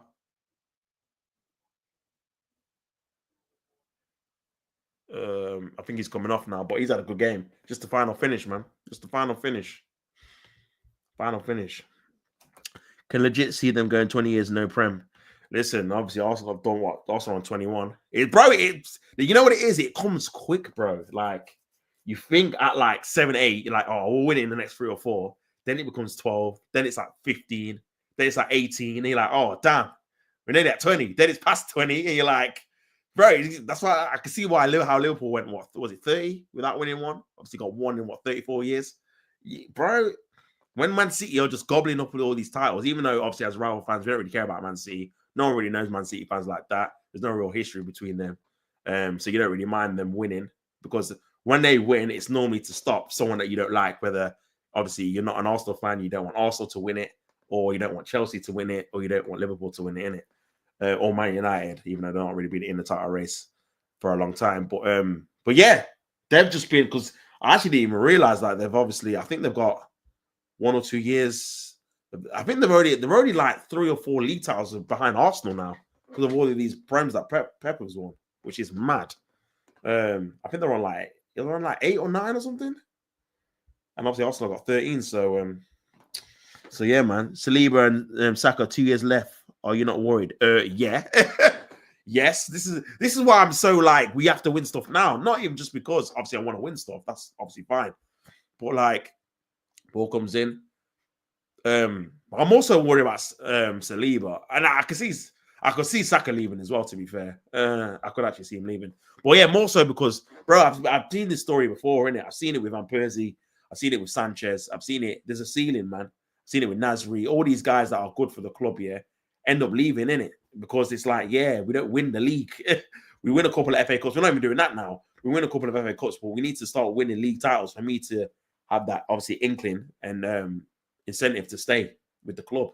Otherwise, finishing second all this time, luckily for us, I feel like we could maybe squeeze one more contract out of them, because they're both 23 in it. So it's like, okay, if you sign another 4-year deal, you're going to be what, 27, 28.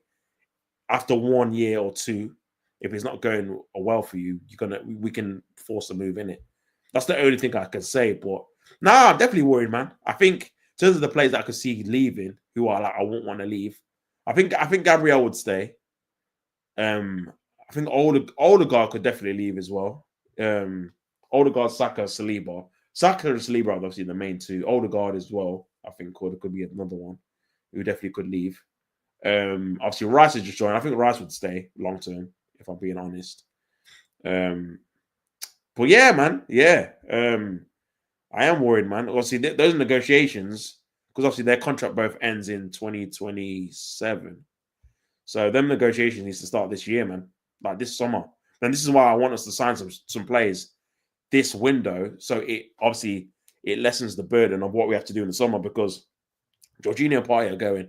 The Zubimendi links I'm not buying as of yet, because I'm hearing now, he still needs convincing or all this. This is what happened with Liverpool, man. Like Ornstein said, oh yeah, he's definitely going Liverpool. They've accepted the bid. Expectation is going Liverpool, and then he didn't go. So I'm like, I don't like this messing about with players, man. Like, and I think they released it now anyway for a PR. So, look at this troll, man. Yeah, I think they released it now because of PR, because obviously the week we had. So yeah, again, that's one of the ones where I'll just believe it when I see it, if I'm being honest, in terms of the Zubimendi signing. But yeah, with Jorginho and Partey going, for me, we're going to need two midfielders. Now, there's been reports saying that Lewis Skelly could be promoted to be in the midfield, which I won't mind.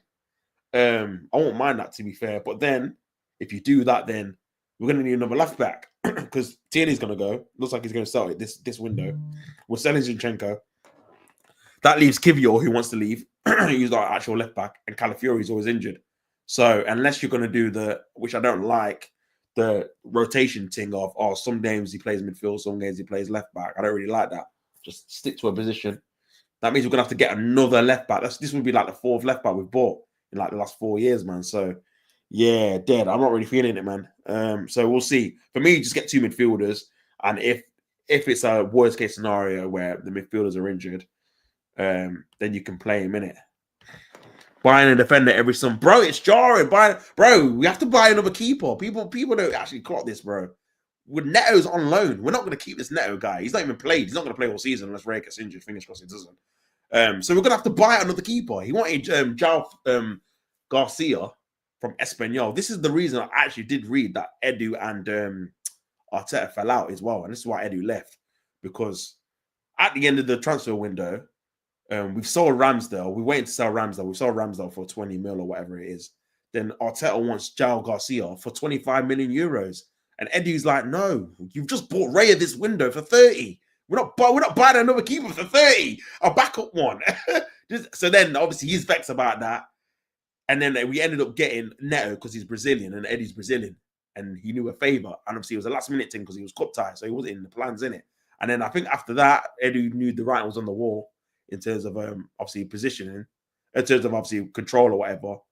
And then, yeah, just cut to Forest. But yeah, that's one of the worst things, man. Replacing players with players that you've bought.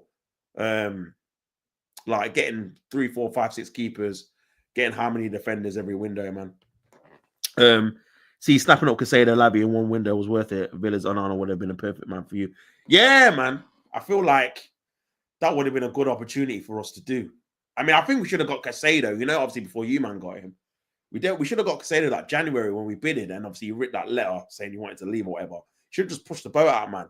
But we didn't want to hurt relations. But we've not bought a player from Brighton since.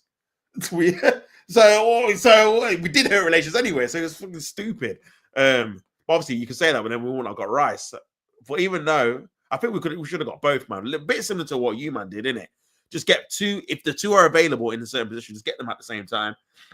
Because yeah, CDMs are scarce. Sorry, this is why everyone's after Zubimendi, because it's like he's one of the only decent ones, even though I've not seen too much of him, that everyone wants, in it. Arteta wants to be Pep 2.0, quality players in every position, but the defense and not the attack. Brother, it's just lopsided though, innit? Like you have like bare people in the defense. We got bare options. This is the chance here. Bruno should be 1-1. Good save there by Ramsdale. Headed away. Oh, cleared off the line there by Southampton. That should have been 1-1. Another missed chance. Great save there by Ramsdale.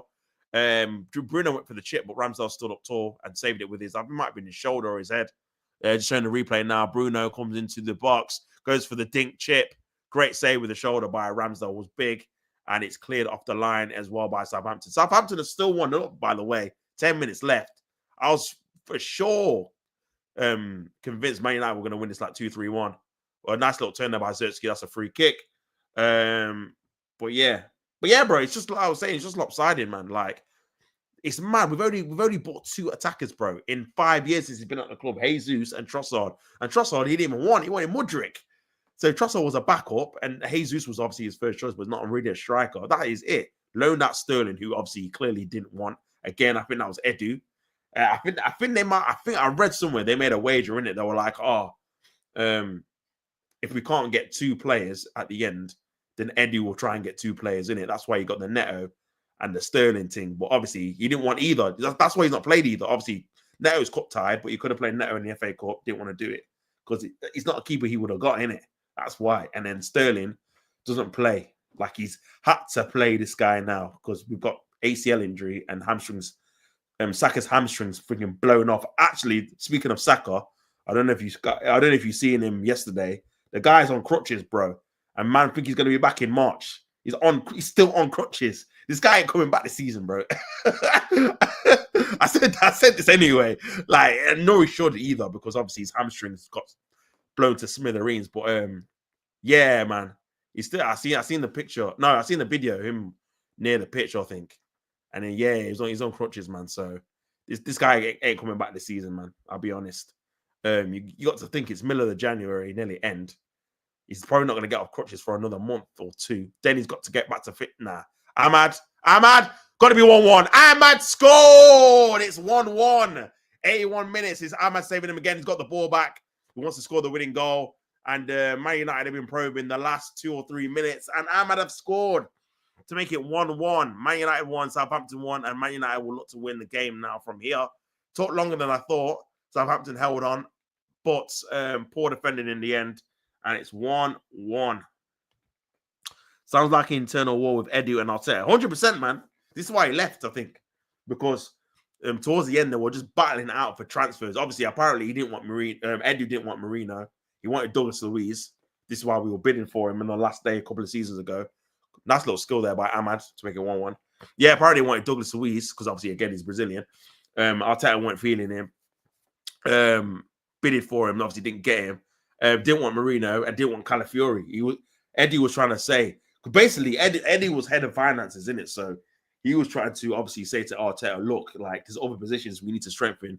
Why are we buying the same positions and spending a lot of money? Obviously, Calafiori cost 43 mil.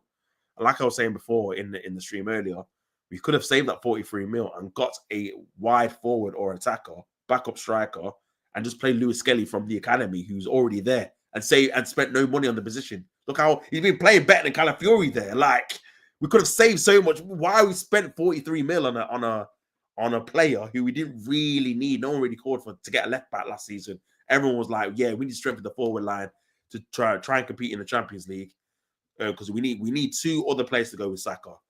People like Havertz, they'll have to be backup, man, because they're not good enough to be starters for the whole season. And Trossard and them, man like that, Martinelli as well. And obviously now what you're seeing, because Saka's injured, you're seeing all of our backups starting all these games. This is why last night's game was a joke thing in terms of finishing. Sign Calafiori because he's lame. Yeah, why for that, man? Pause, big pause. Aura thing, innit? Aura. That's literally it, man. Nothing about kicking ball. Just how these people look. It's just silly. Very silly, man. But I need to change the score, actually. Man United are going to win this now. 7 minutes left. They've not played that great, if I'm being honest, but the win they're going to get is going to be confidence boost. Bruno cuts it back. Kicked away there by Southampton. But yeah, man. Leave me alone. Funny. Here's Hernandez. Nice. Ball in. Ahmad again. Ball into the box. Bruno's there. Headed back. Headed away at the last minute by a Southampton player. Another header as well. But Bruno's still got the ball on the left-hand side. Bruno's going to pull it back, is he? Oh, into Martinez. Good ball in. Headed away again. Back to Eriksen. A lot of pressure now on Man United. A lot of pressure now. Misfits boxing, lock in. Ty Mitchell is on the undercard. Yeah, I seen that earlier. I was going to send that to you, bro. Yeah. I seen that earlier, man. That should be good, man. When is it? Yeah. I'm sure is it like this week or something? I don't even know when it is, bro. But yeah, that should be good, man. I seen bro, a lot of people are getting into it now, man. I seen Rance said he's supposed to do one in March, I think. I'm not sure who he was against. But yeah, a lot of these influencers are signing up to be a part of it, man. But yeah, I'm looking forward to see actually, because I've never actually seen Ty Mitchell box before. Obviously heard about him sparring like Dillian White and Fury and that.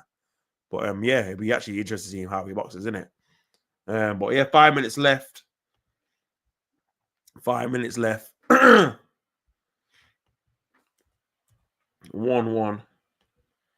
at Old Trafford. Southampton have done well to keep it 1-0 for so long. Obviously, they've got 5 minutes left plus injury time to try and hold on and get a draw.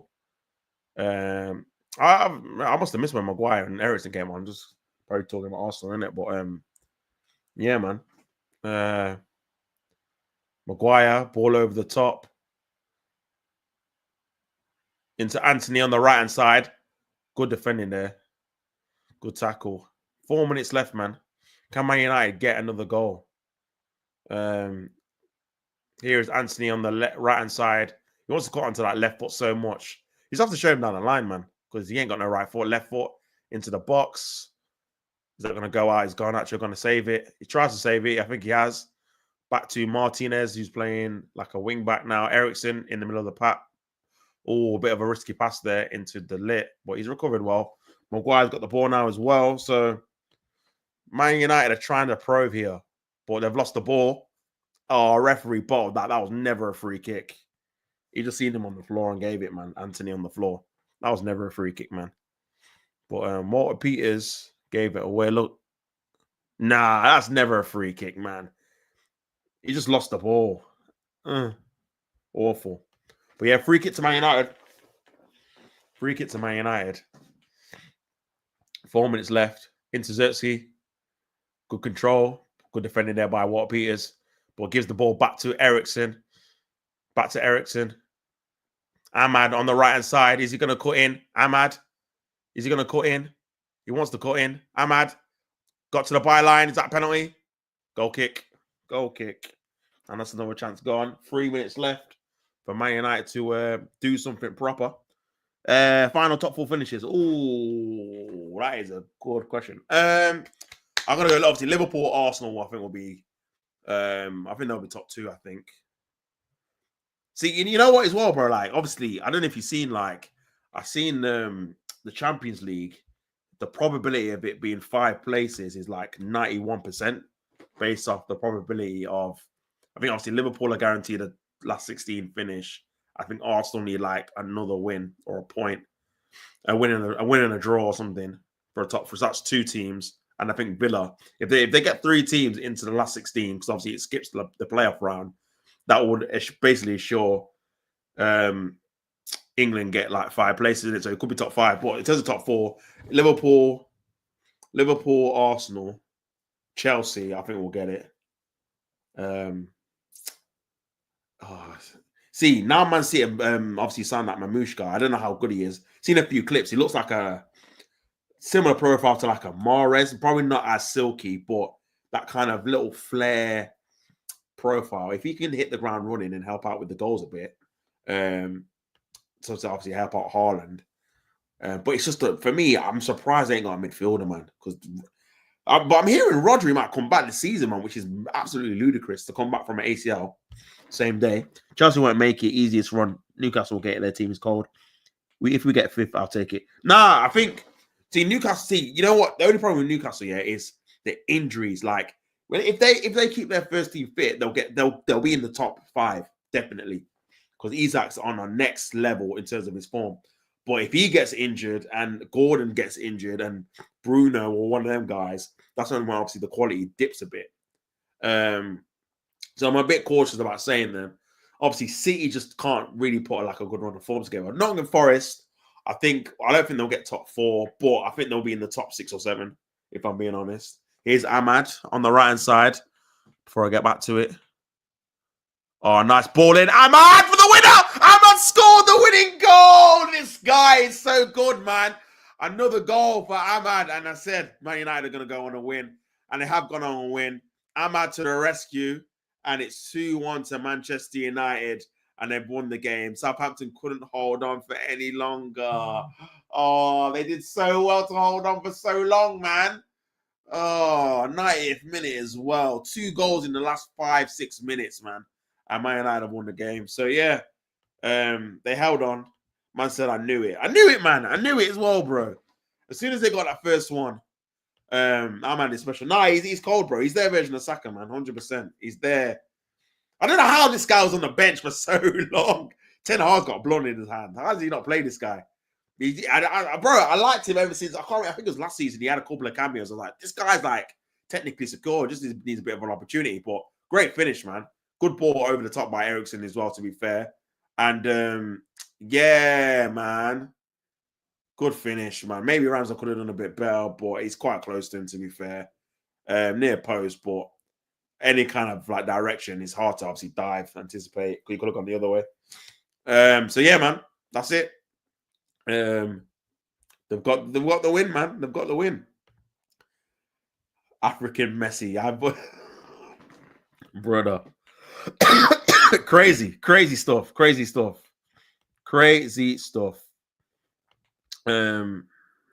Yeah, man. I don't know how he's managed to do it, but fair play.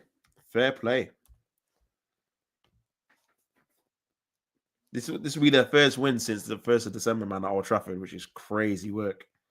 Man.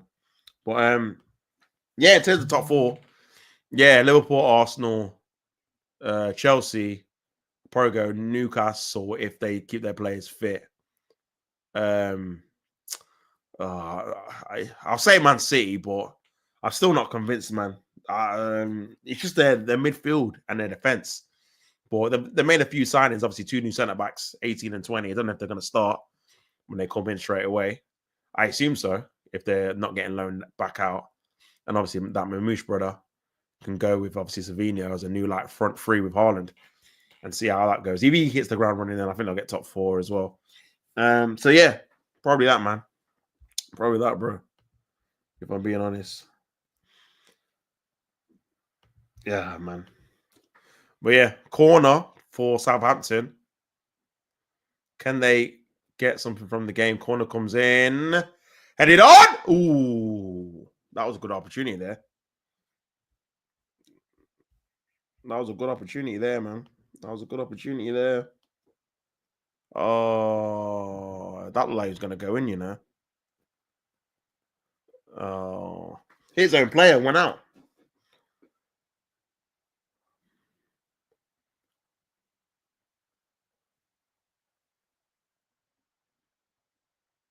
Ahmad's got the man of the match after those 2 goals. And where does that put Man United? 82 in the 90th minute, you know. He might have to come in my fantasy, you know. I can't lie. He might have to come in there. That brings Man United up to 12th, man. See? Up to 12th, bro. Up to 12, 4 points behind 10th place Fulham. And who have they got next, Man United? I mean, it's not a great. Oh, they got Brighton. Oh, that's going to be a game. Woo! Brighton, Sunday. Yeah, we will be there. We will be there. We will be there for that. We will be there. Oh, I'm with a hat trick. Oh, Ramsdale, what are you doing? Ahmad with the hat trick, man. Oh, my Lord. What are we doing here? What are we doing? Gifting goals, bro. Oh, what was that defending? Come on. I wasn't even looking, bro. I just seen him tap it into empty net. Man's got a hat trick in 7 minutes. Dear me, that is ridiculous. That is ridiculous. New contract, man. New contract till 2030 as well, man. Iborian Messi. Oh, Ramsdale. Nice. To be fair, it's a centre back, to be fair. Awful touch. Good anticipation by Ahmad. But yeah, tapping. Yeah. There's always that one special player that bails a team that's in the mud. We couldn't just enjoy a loss for them. I know, man. Even a draw, bro. I would have took the draw. But yeah, he's their guy, man.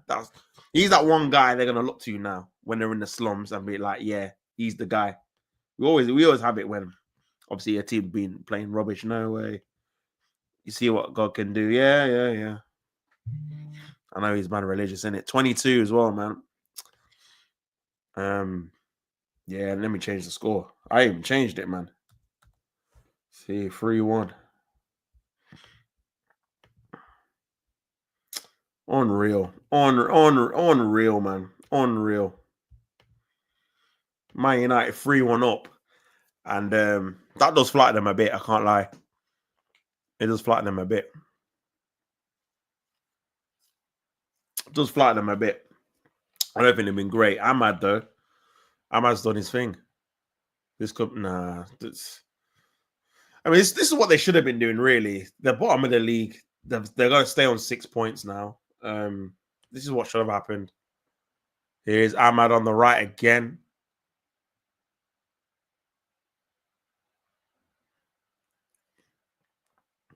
Ball. Garnacho. Corner. Mad. I need to see this Martin kid. Nah, apparently he was. I've seen a few clips when he scored 7 or 8 goals in the academy in a game, 7 or 8 or something. 16. Obviously, he wanted big money though, man. I think he wanted. Was it like 10 grand or something a week? I was like, bro, the guy's 16, something like that. Yeah, but I think it was 10 grand in it, and I think the most like an academy player gets is like 5 or 6. Obviously, he was playing in the under 21s at 16. But yeah, I want to see what he looks like as well, man. That's full time, by the way. We got Colin Dallow FC, 100%, man. Dallow is definitely their best player. He's going to be their star boy version of when they're in the slums of just bailing them out in it. Did it obviously at Anfield. Did it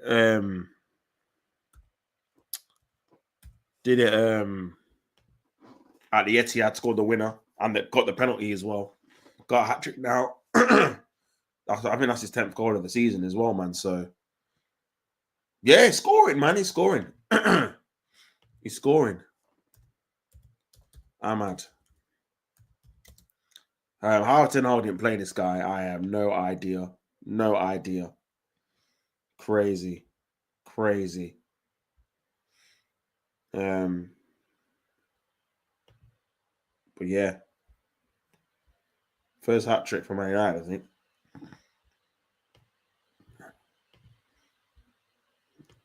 Wow. Yeah, that's his 9th goal. Ninth goal of the season. 6 in the Premier League. That's his best tally, man. He got 14 in the Championship for Sunderland. But yeah, that's it. 3-1. 3-1 to Man United, bro. This team, man, up to 12th. Can they get some momentum? I'm looking forward to that Brighton game, you know. Oh, because if Brighton surely have something for me, man. Surely, because they always lose to them as well. Sure, let me see their fixtures, man. They made hard work of a poor team. So they've got Brighton at home, then obviously Rangers in Europa League at home, Fulham away, which will be difficult. Then they've got FCSB in the Europa League away, Crystal Palace at home. See, that could be difficult with the PP and Mateta and them, man. Leicester in the FA Cup at home should be easy. Tottenham away Sunday, 16th of February. Then Everton away should be difficult as well. Ipswich at home, 22nd of February. So they've got some, they've got them fixtures here where you think on your name you should win, but these teams are better than you, innit? Especially this season. So if you're not on job, you're going to lose to these. Then they've got Arsenal at home, the 8th of March, Leicester away, 15th of March, Nottingham Forest away, 1st of April. Then they've got Man City at home, 5th of April, Newcastle away, 12th of April, Wolves at home, Bournemouth away, Brentford away, West Ham at home, Chelsea away, the penultimate game, 18th of May, and then Aston Villa at home on the 25th of May. And bless up, I'm out. Get your eyes on Chelsea versus Wolves and watch a real club. This guy, bro. Yeah, bless up, G. Love. Yeah, I'll see you, man. I'll see. I ain't really looking to watch your club too tough. Yeah, man. Man United win the game, man. I'm gonna jet out now as well. Make sure you obviously like the video, subscribe to the channel, all that. I'll probably be back. I'll probably do a press conference reaction tomorrow to see what Arteta's saying about obviously injuries, transfers, and whatnot. Tomorrow I'll probably do a live whenever obviously his press conference drops. So yeah, stay tuned to that as well. And then yeah, on Saturday, man, I'm thinking of doing probably. I didn't even realize Liverpool play. Next Monday we play at 8. Oh, so say less, man. Say less. Get some seat blows. This guy's trolling, man. I swear, this guy's such a troll. Yeah, but yeah, like I was saying, I didn't realize Brentford play Liverpool on the 3 o'clock, innit? So I might do that one, man. And then obviously Arsenal, I've got Aston Villa at 5:30 the same day. And then Sunday, bro, Sunday is going to be crazy. If it's Man City, Man United, Brighton, and then I think the 4:30 game, I don't know if I'll do the 4:30 game. It seems like it's going to be academic, innit? Ipswich versus Man City. See, this is what I hate, bro. Oh, Everton, Tottenham. Oh, mate. Everton, Tottenham as well. Nah, Tottenham. Nah. See, which one do I? Nah, I got it. It's got to be Man United, Brighton, man. It's got to be. I need a lick back. I need to watch them suffer again. So yeah, I watched that, and then see Man City are in direct talks with Juventus for. See, they're spending dough, bro. If they're spending dough. Yeah, I'll do Man United and Ipswich and Man City back to back, man. That should be the thing. And obviously Chelsea play Monday. Then it's Champions League. So yeah, man. Christ, we are shit. 100%, bro. You were terrible. I can't lie. You deserve to win. Street marathon, bro. Bro. I'm gonna I need a break. I need a break, bro. I tell you. I need a break, G. But nah, the marathon's looking nice still. I like it when it's back-to-back games like that. I'll have to stretch my legs, you know, then we're there. If you know, you know. But yeah, man. Busy weekend, man. Busy weekend of games. Busy weekends of games. But yeah, you're not good, bro. No tactics, no passion. Our entire tactical breakdown is just passing to Ahmad and hoping something happens. Brother, you remind me of Arsenal back in like 2019, 2020, man. 2021. Ahmad's form will dip. What are we going to do then? 100%. Good observation. You were lucky, bro. And the worrying thing is that they're the worst team in the league. They're, in my opinion, they're one of the worst teams, if not the worst, in Prem history, man. In terms of the points tally, the lack of goals they score, all of that stuff. And yeah, you just about beat them because of Ahmad, really. If it weren't for him, you would have lost 1-0, which is actually mad. So yeah, we were incredibly lucky. Nah, I appreciate the honesty, man. I appreciate you being honest with your team, bro. Because other people would have came out and be like, yeah, we got the win. Obviously, we've kept momentum. Hoyland's a disgrace. 100% I hear that, bro. I don't rate him at all, man. I think he's dead. I think you wasted your money with him. I'll be honest. I think 72 mil was a massive waste of money in it. And yeah, I think he can't start for you, man. He's got to be an impact player because when he starts, this guy does nothing. He does nothing, bro. He does nothing. Like, honestly, he does nothing, man. He has no positive attributes as a striker. He has a worse touch than Lukaku and slower. No hold-up play either. No hold-up play. Sorry. No hold-up play. No physicality. No aggression. Not really good in the air. Lukaku slander. Take it back. Wow. I will actually have Kai Havertz over Hoyland. Yeah, mate, I don't rate Havertz, but Havertz is better than Hoyland, man. Jesus. Hoyland does, like, he does nothing. Like, and then when I mean nothing, like, he does nothing. Like, he just has no impact. Like, he doesn't even miss chances. He doesn't do anything. He doesn't get them. Like, doesn't make any good runs. Like, he doesn't do anything. So, yeah, man. Yeah, he does nothing, bro. He's not great. He's not great at all, if I'm being honest. He's not great at all, bro. Lukaku had a Jack in the Box first touch. I said Jack in the Box. That is crazy. You never knew what you're gonna get. Oh man, at least he could hold up the ball most of the time. Nah, Lukaku gets a bad rap. Obviously, it's that picture in Timberlands that obviously made him get that rap in it. But for me, I feel like nah. Lukaku's levels above Hoyland, man. Lukaku's actually a good striker in it. Obviously, the bad thing with Lukaku is that on the world stage, he had some shocking performances where he just missed bare chances at like the World Cup and the Euros, like that one game where he just missed bare. That's what let him down, really. Nah. First touch of the matter, just hold the ball, just hold the sprint button on Lukaku. Lukaku had numbers at Everton, West Brom, he was good as well. When he was at Inter as well, under Conte, he was good too. So, and there's certain goals that only Lukaku can score. That's the one thing you have to admit as well. Like that pace and power where he gets out of where he actually does have a good touch, holds up the defender. I remember obviously last season where he was just roughing up Dunk, man. Did it for Belgium against England, and then obviously did it when Brighton won Europa League, man. Just roughing them up, bro. Did he play for Roma? Was it Roma last? Bro, he's played for so many Italian clubs, man. I get confused, innit? I think it was Roma. bro, he's played for so much because he was linked with. He played for Inter.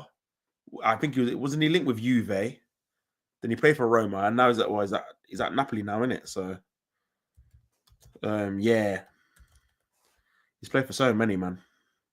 Let me have a look at his Wikipedia thing. Because his goal tally is not too bad. So yeah, bro, I didn't realize he had that many, you know. Now, so for Everton 2016, so 2015-16, he got 18 goals in 37, which is very good in the Prem. 2016-17, he got 25 goals in 37 games, bro. Premier League games, 25 Premier League goals, which is actually mad for Everton. Mad. And then Man United, he got 16 and 34, which ain't too bad, 1 and 2. Then the next season, he got 12 and 32, which ain't great. Back to Serie A, 23 and 36, 24 and 36, which is class. Got 50 goals in 72 games, man, in Serie A. Then obviously had the one season at Chelsea where he got 8 goals in 26. Obviously, Tuchel didn't play him that much, but obviously it's not a great return, less than 10 goals. And then obviously went back to Inter, 10 and 25. This is where it starts to decline a bit. And then 13 in the 32 for Roma last year. Got 21 goals, all comps, which is still respectable. And then this season, he's got 7 and 18, which again is near enough 1 and 2. So it's not too bad. I can't believe what I'm saying this, but Xerxes is so much better. But yeah, Xerxes is better than him, man. Xerxes is better than him. Xerxes just is a link man, innit? Xerxes just needs certain types of profile of players who can link up with him on the same wavelength in terms of footballing IQ. And then I think you can make some good chances with Xerxes. He has a decent, if he just doesn't have pace. Yeah, just a bit slow, man. I understand his game, his build-up play. Yeah, 100%. I was ready to get roasted. United were so lucky. Bro, literally 10 minutes to go. You were 1-0 down, and you've managed to win 3-1. I feel like as a striker, Serie A, you can stat pad. Yeah, definitely. Certain leagues, Portuguese league, you can stat pad. Certain leagues, you definitely can, man. You definitely can. So you have to always be a bit wary about, obviously, comparing, obviously, certain leagues and that. But yeah, man.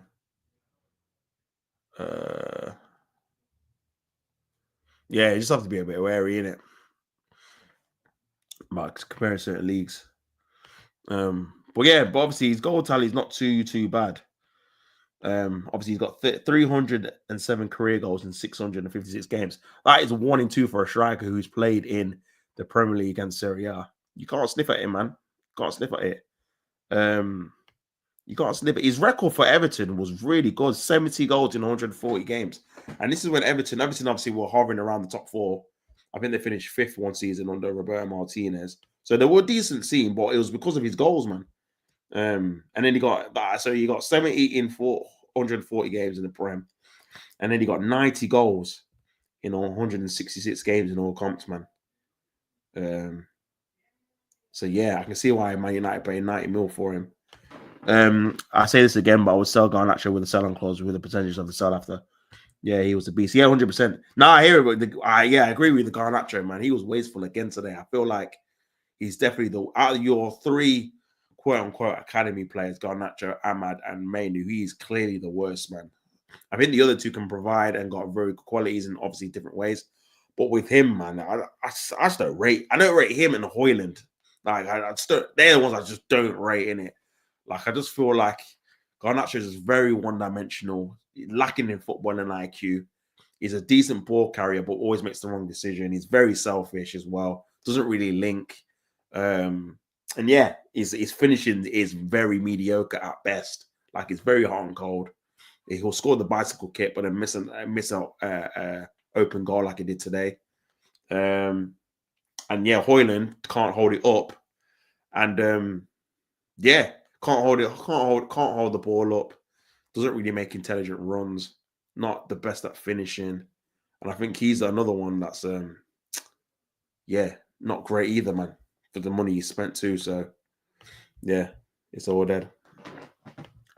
Tyler Dibley looked more like United playing than Garnacho. Yeah, I like Tyler Dibley, man.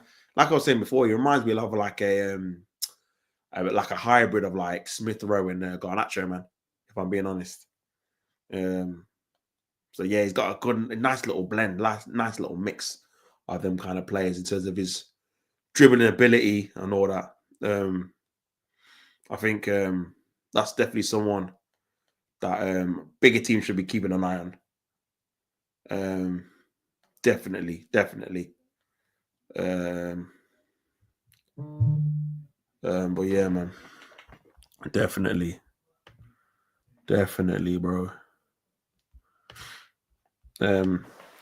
Just take 50 to 60 million for Garnacho. I feel like United players overrate their youth players too much. 100%, I agree, man. Bro, when I seen that Napoli obviously were offering like, I think I seen it was like 50 million euros or 60 million or whatever. I was like, bro, you got to take this, man. You got to take this. This is a good opportunity to sell a player, make 100% profit on a player that, in my opinion, if you're going to go back to the heights, will not be in your first team. Maybe just about make the squad. Maybe. Like, and that's just my opinion, innit? Because I don't feel like he's anything better than you've had before in those wide areas. Like, he's never had a ceiling as high as like a Rashford's had before or Martial in his pomp when playing for your team, in my opinion. So it's like, I wouldn't even really say that it was worth even keeping him over the money, if I'm being honest. People mention his age, but United will always have good players. Garnacho isn't Ronaldo. He's not, man. You compare what obviously Ahmad's doing on the other wing, and it's chalk and cheese, man. Yeah, Garnacho's a bit younger, but I think you can never let the standards drop, man. There always has to be a certain level of quality in terms, especially when you're going forward and you're attacking, in it. And I feel like you can't let the standards drop, man, to the point where it's like, because we're in a bad position, you're letting people like Garnacho start games on a regular basis, man. And it's like, nah, you need a bit more, bro. You need a bit more. I'm scared when Ahmad's form will drop soon. Yeah. Obviously, he's a good player. So I feel like even when his form drops, it's not going to be like catastrophic. But I agree, when his form drops, you need someone else to carry the baton and pick up the load and score in big games. And there's no one else in your attack that looks even remotely close to even doing half the stuff he does in terms of quality final ball, quality at shooting, decision making, technical ability, link up play, like all of that stuff that Ahmad provides in your attack. No one else does. Like, he does it all for the rest of them as well. Like, and this is what I mean. It's weird how like Højlund and Garnacho are similar in terms of they like obviously benefit from kicking the ball into space and running into an area where there's no real defenders really challenging them, so they can get a shot off goal. But obviously, teams are not going to allow them to that space, so they have to actually create attacks, like be good in build up, create triangles, do different kind of patterns, and they never do it. They don't have the football IQ or the technical ability to pull it off, innit? United will be in the mud. He can't go 10 every week. Yeah. Like, bro, I'm definitely doing a watch along on Sunday for that Man United versus Brighton game, and we'll see how you, man, play against a decent team, in it, with decent attackers, man. Because the way you were getting ran through, your midfield was so bad today, bro. Like Manu had to get hooked, and rightfully so, because he was just not running, bro. Like, he was just jogging back. There was no urgency. There's no tenacity. There's no intensity. He was not good off the ball. Ugarte wasn't any better either. You got Yoro had a Hall of Shame stinker and hooked. Well, he didn't even get hooked. He should have done. He was absolutely abysmal. Oh my Lord, he was getting ran ragged. I counted what it was, at least 6 times he got beat 1-on-1 by that winger. Yoro got dull. What today was a Southampton player just fast, or was he just slow? Now you know what it is. I think the Southampton player was fast, but he just had quick feet, man, and he had very good like low sense of gravity. So with Yoro, even though he's good at at covering the ground, from that game, it doesn't look like he likes nippy players who can turn without any kind of back lift or any kind of big stride in their dribbling. So obviously the winger was very like nippy, like in and out quick. There was one time he did like a flip flap skill, and he just took Yoro out. He just couldn't answer it. And also that manipulation of, and Thierry Henry used to do this all the time, that manipulation of being like getting the ball, dribbling slow, and then pushing it past someone. There's no like real big strides. They just do it at a whim. I think he didn't really read how he was doing that. So yeah, he's had a torrid time. Hopefully, obviously for your sake, he learns from it, because he'll have obviously harder wingers than that. That's a Southampton winger. Do you know what I mean? So obviously he's just not used to playing up against that level of player. Look at the team like City last season. Different players turn up. It's a different team game. Yeah, that's true. If we lost today, he would have been criticised to no one. It all gets brushed under the rug because United won. Yeah, man, you've got to keep. This is what I always say with Arsenal as well. Like, even when we win, and obviously I was happy we won the North London derby yesterday, but I said in the show with Colin, look, we won the game, but if we play like that against Villa, we're going to lose, isn't it? Because Villa have got better attackers. We can't be missing those chances. They're not going to allow us. Well, we seen it last year. Proof was last year. We missed. Trossard missed the chance last year, missed an open goal. Martinez saved it. Havertz missed, I think, 1 or 2 one-on-ones. He definitely missed one where he was running through on goal and didn't shoot. And he missed another one, I think. Missed those chances, and then we lost 2-0 because they took their chances. That's the level of our opposition you're against. They are obviously better than Spurs. So, yeah, you got that. And if you don't improve on that, then obviously you're going to be in problems, man. Do you see the pass by Ericsson? My pass to Amers was top. Said he's a finished as a player, though. Yeah. And that's the thing with technical ballers, though. Even though off the ball, they're like finished, can't really run. Obviously, not as bad. Obviously, Partey obviously has been good for us this season, but you're seeing it with him in terms of off the ball.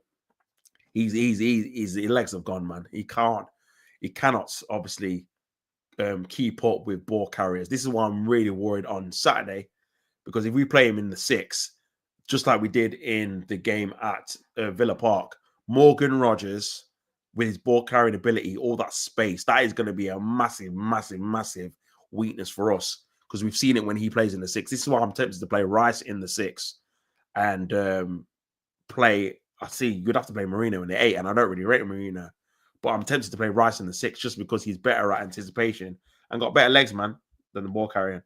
We should have lost 3-0 at home to Southampton, the worst team in the league. Now, I hear it, man. I don't know where Arsenal will produce goals from. Yeah, again, that's it. With this attack, you're away as well. Now we're at home, bro. It's like the Emirates again, isn't it? Obviously, we already beat them away. The second game of the season, we beat them away 2-0. Bit lucky as well in that game. Ollie Watkins missed 2. Basically, we missed an open goal that Reyes saved off the line, and then missed the one-on-one that he hit wide, innit?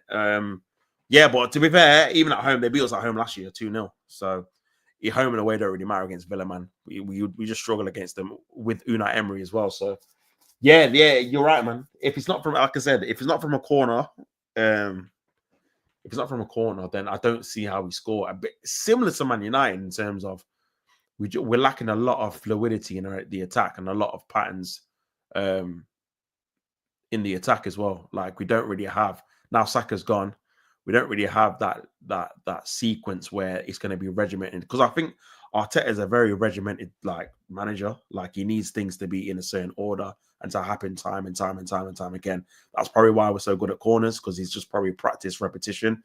And the same with the attack. I think he just has one way of playing with Saka, Odegaard, Timber, and Ben White overlapping that triangle, creating chances through that particular way.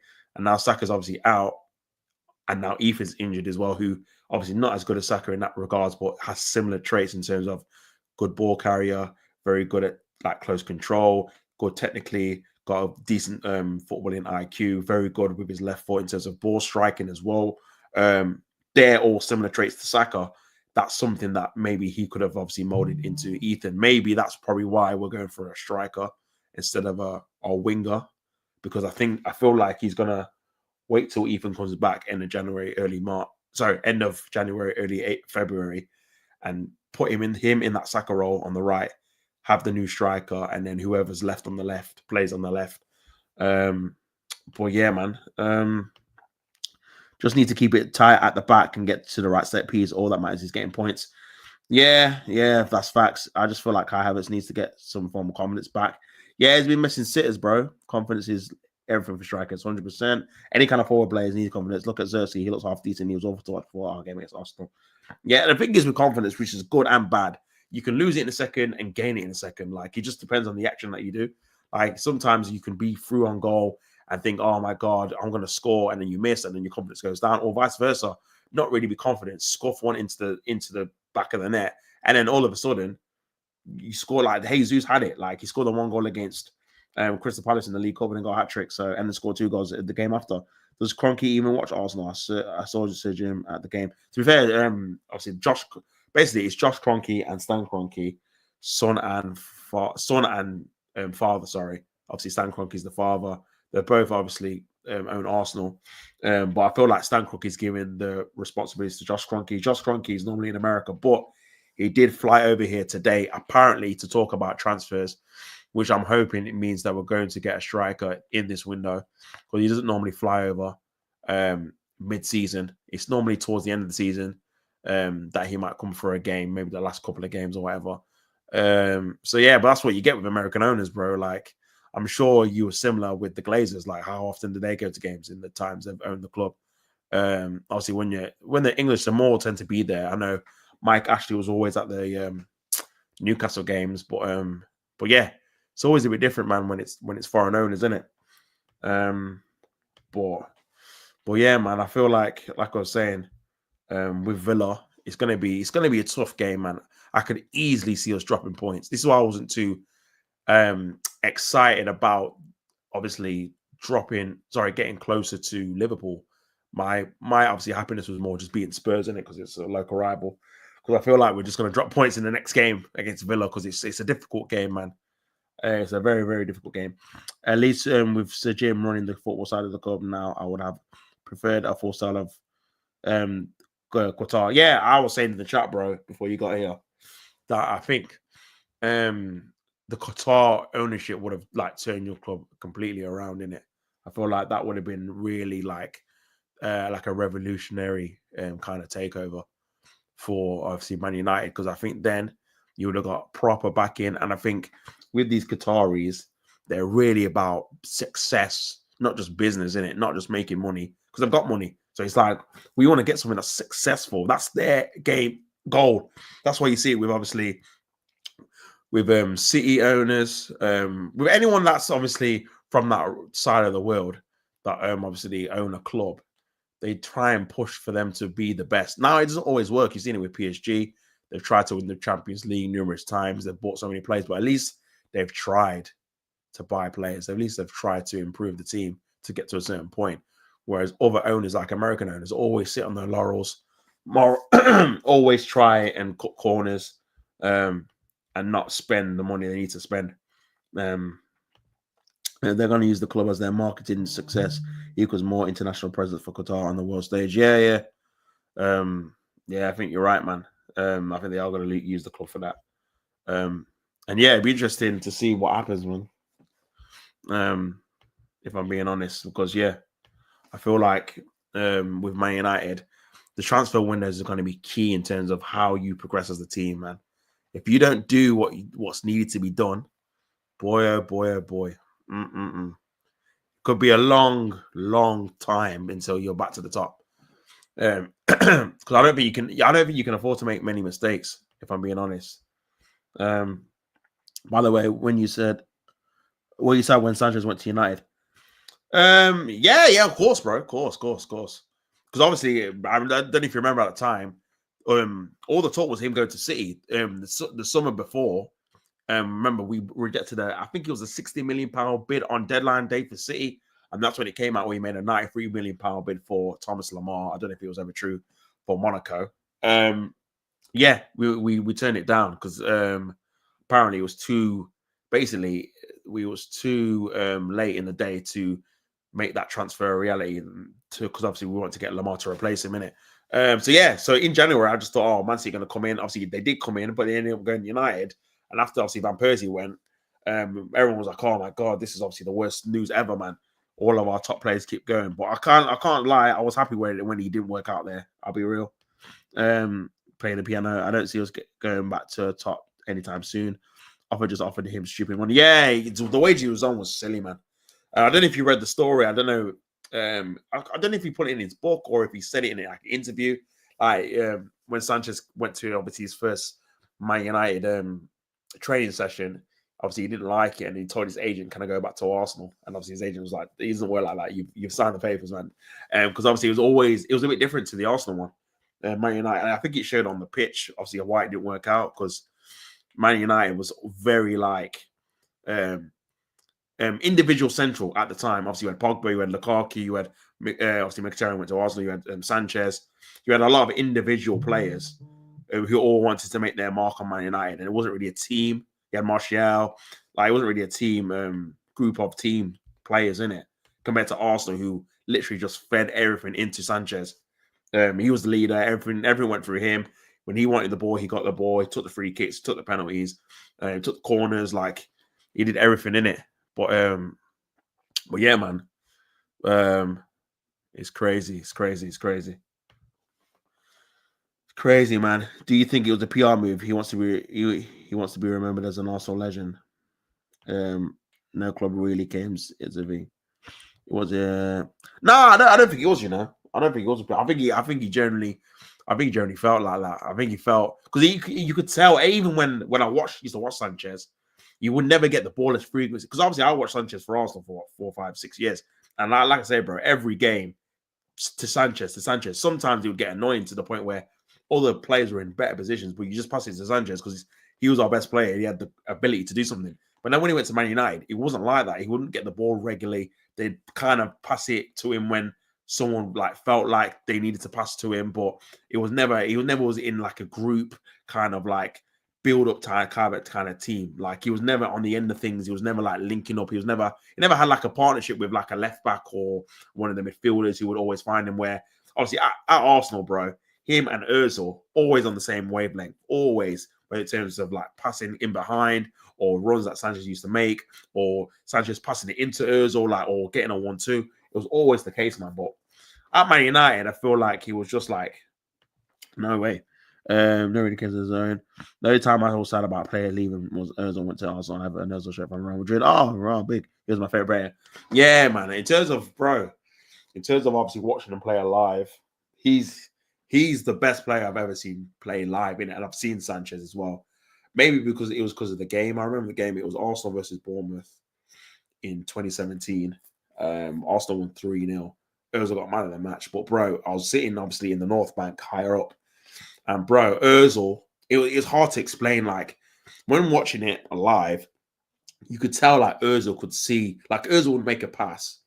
And he would make, like, a run. But you could tell he'd already made the pass. And it was, like, 3 steps ahead of the play. Like, he made a pass and he knew a certain pass would go to a certain area and then another pass would go to a certain area and it'd end up in that exact spot. But you can see it when you're in the stadium because you can see him, obviously, his movement off the ball. It was crazy. I've never experienced that with a player, like him being ahead of everyone on the pitch, like him just dictating everything and being so far ahead, like intellectually, in terms of what he's doing on the pitch. It was mad. Maybe that's obviously because I've not been to loads of games, Arsenal games anyway. So maybe it's just that individual performance. And that's probably not a true reflection on, obviously, his Arsenal career because he was very inconsistent, obviously, watching him on the telly. But that performance, individual one, yeah, the best I've seen from a player live in it. It was just unbelievable.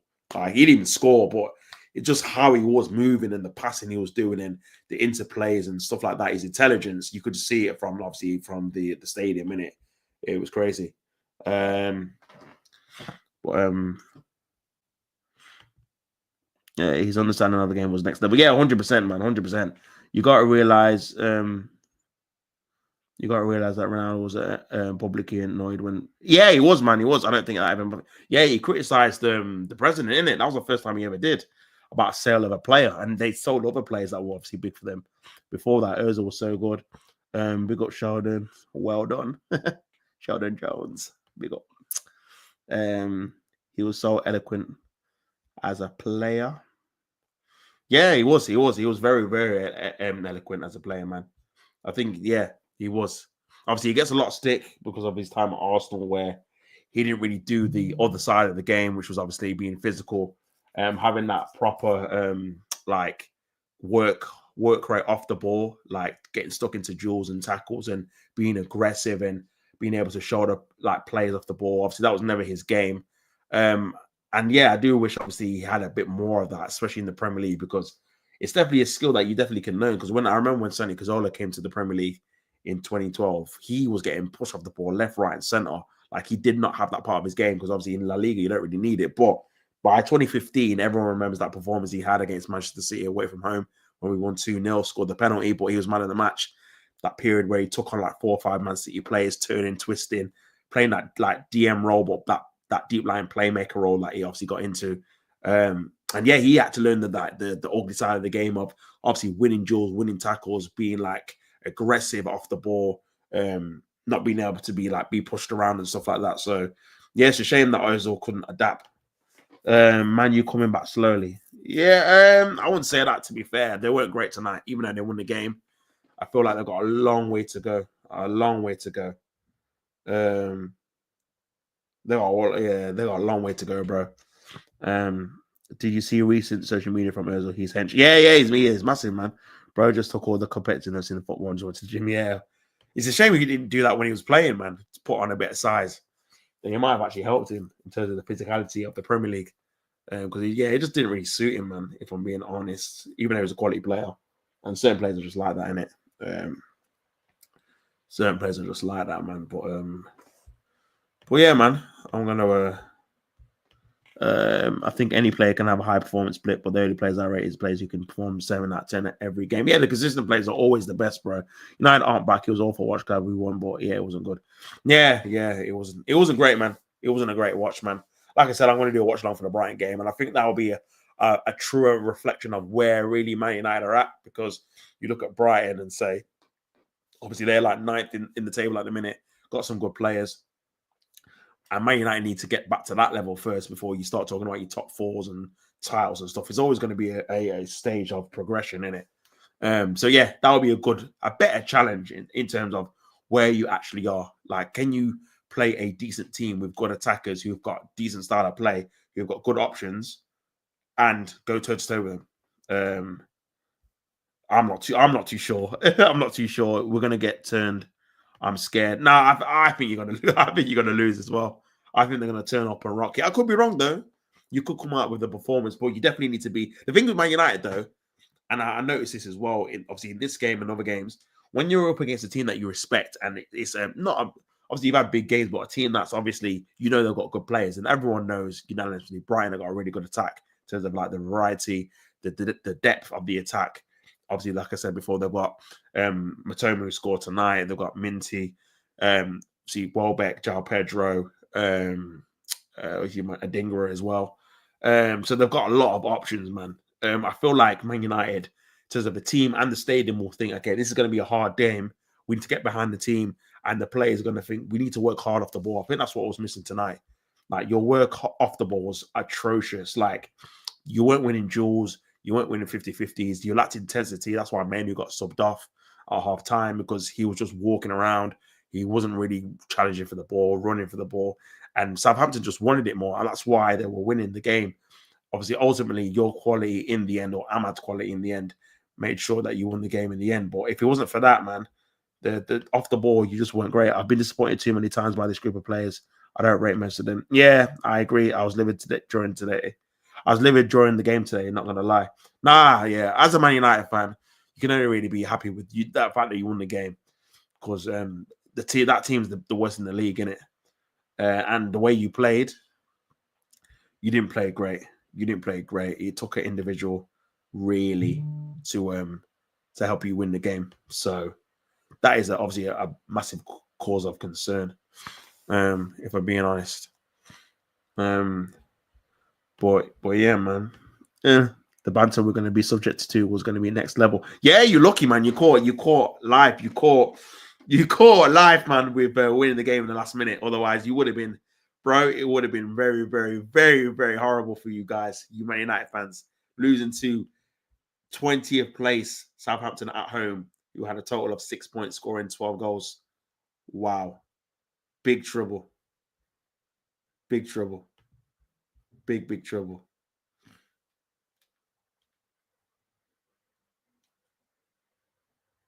Damn.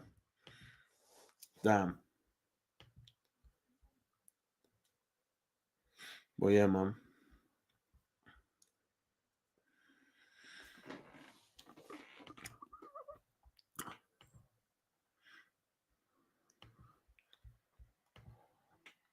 Just give Ahmad the 7 or 10 shirt and just change the name to Ahmad FC. Nah, I hear it, man. It reminds me when we obviously, I mean, some people still call Arsenal Soccer FC now, man. But yeah, it reminds me of when Saka was obviously in there, 20, probably like 2020 to like 2023, when he was the only one. I remember the season, I think it was the 2022-2023 season, where other people chipping in.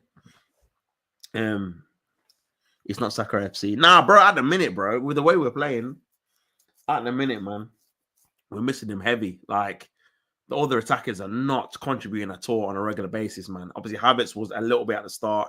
His confidence is gone. Martinelli's been poor all season. Trossard's not been great either. Sterling. Oh, yeah. Oh, I'm on about the attacking it. Obviously, yeah, Gabriel and Saliba are class. I think Ray is a good keeper as well. I think Timber's good as well. New Skelly, even though he's just coming to the team, I think he's played quite well. Obviously, Odegaard's a good player. Now, we've got good players, isn't it? We're obviously Rice as well and Partey. It's just the attack, man. I think the attack is just too reliant on Saka. Declan Rice is good. Yeah, 100%, man. He is. He is good, man. He is good. He's very good. He's very, very, very good, man. Well, yeah, man. I'm probably gonna head out now, man. But big up everyone for tuning in. Yeah, like I said, I'll be back. I'll be back live tomorrow for a Arsenal recap show.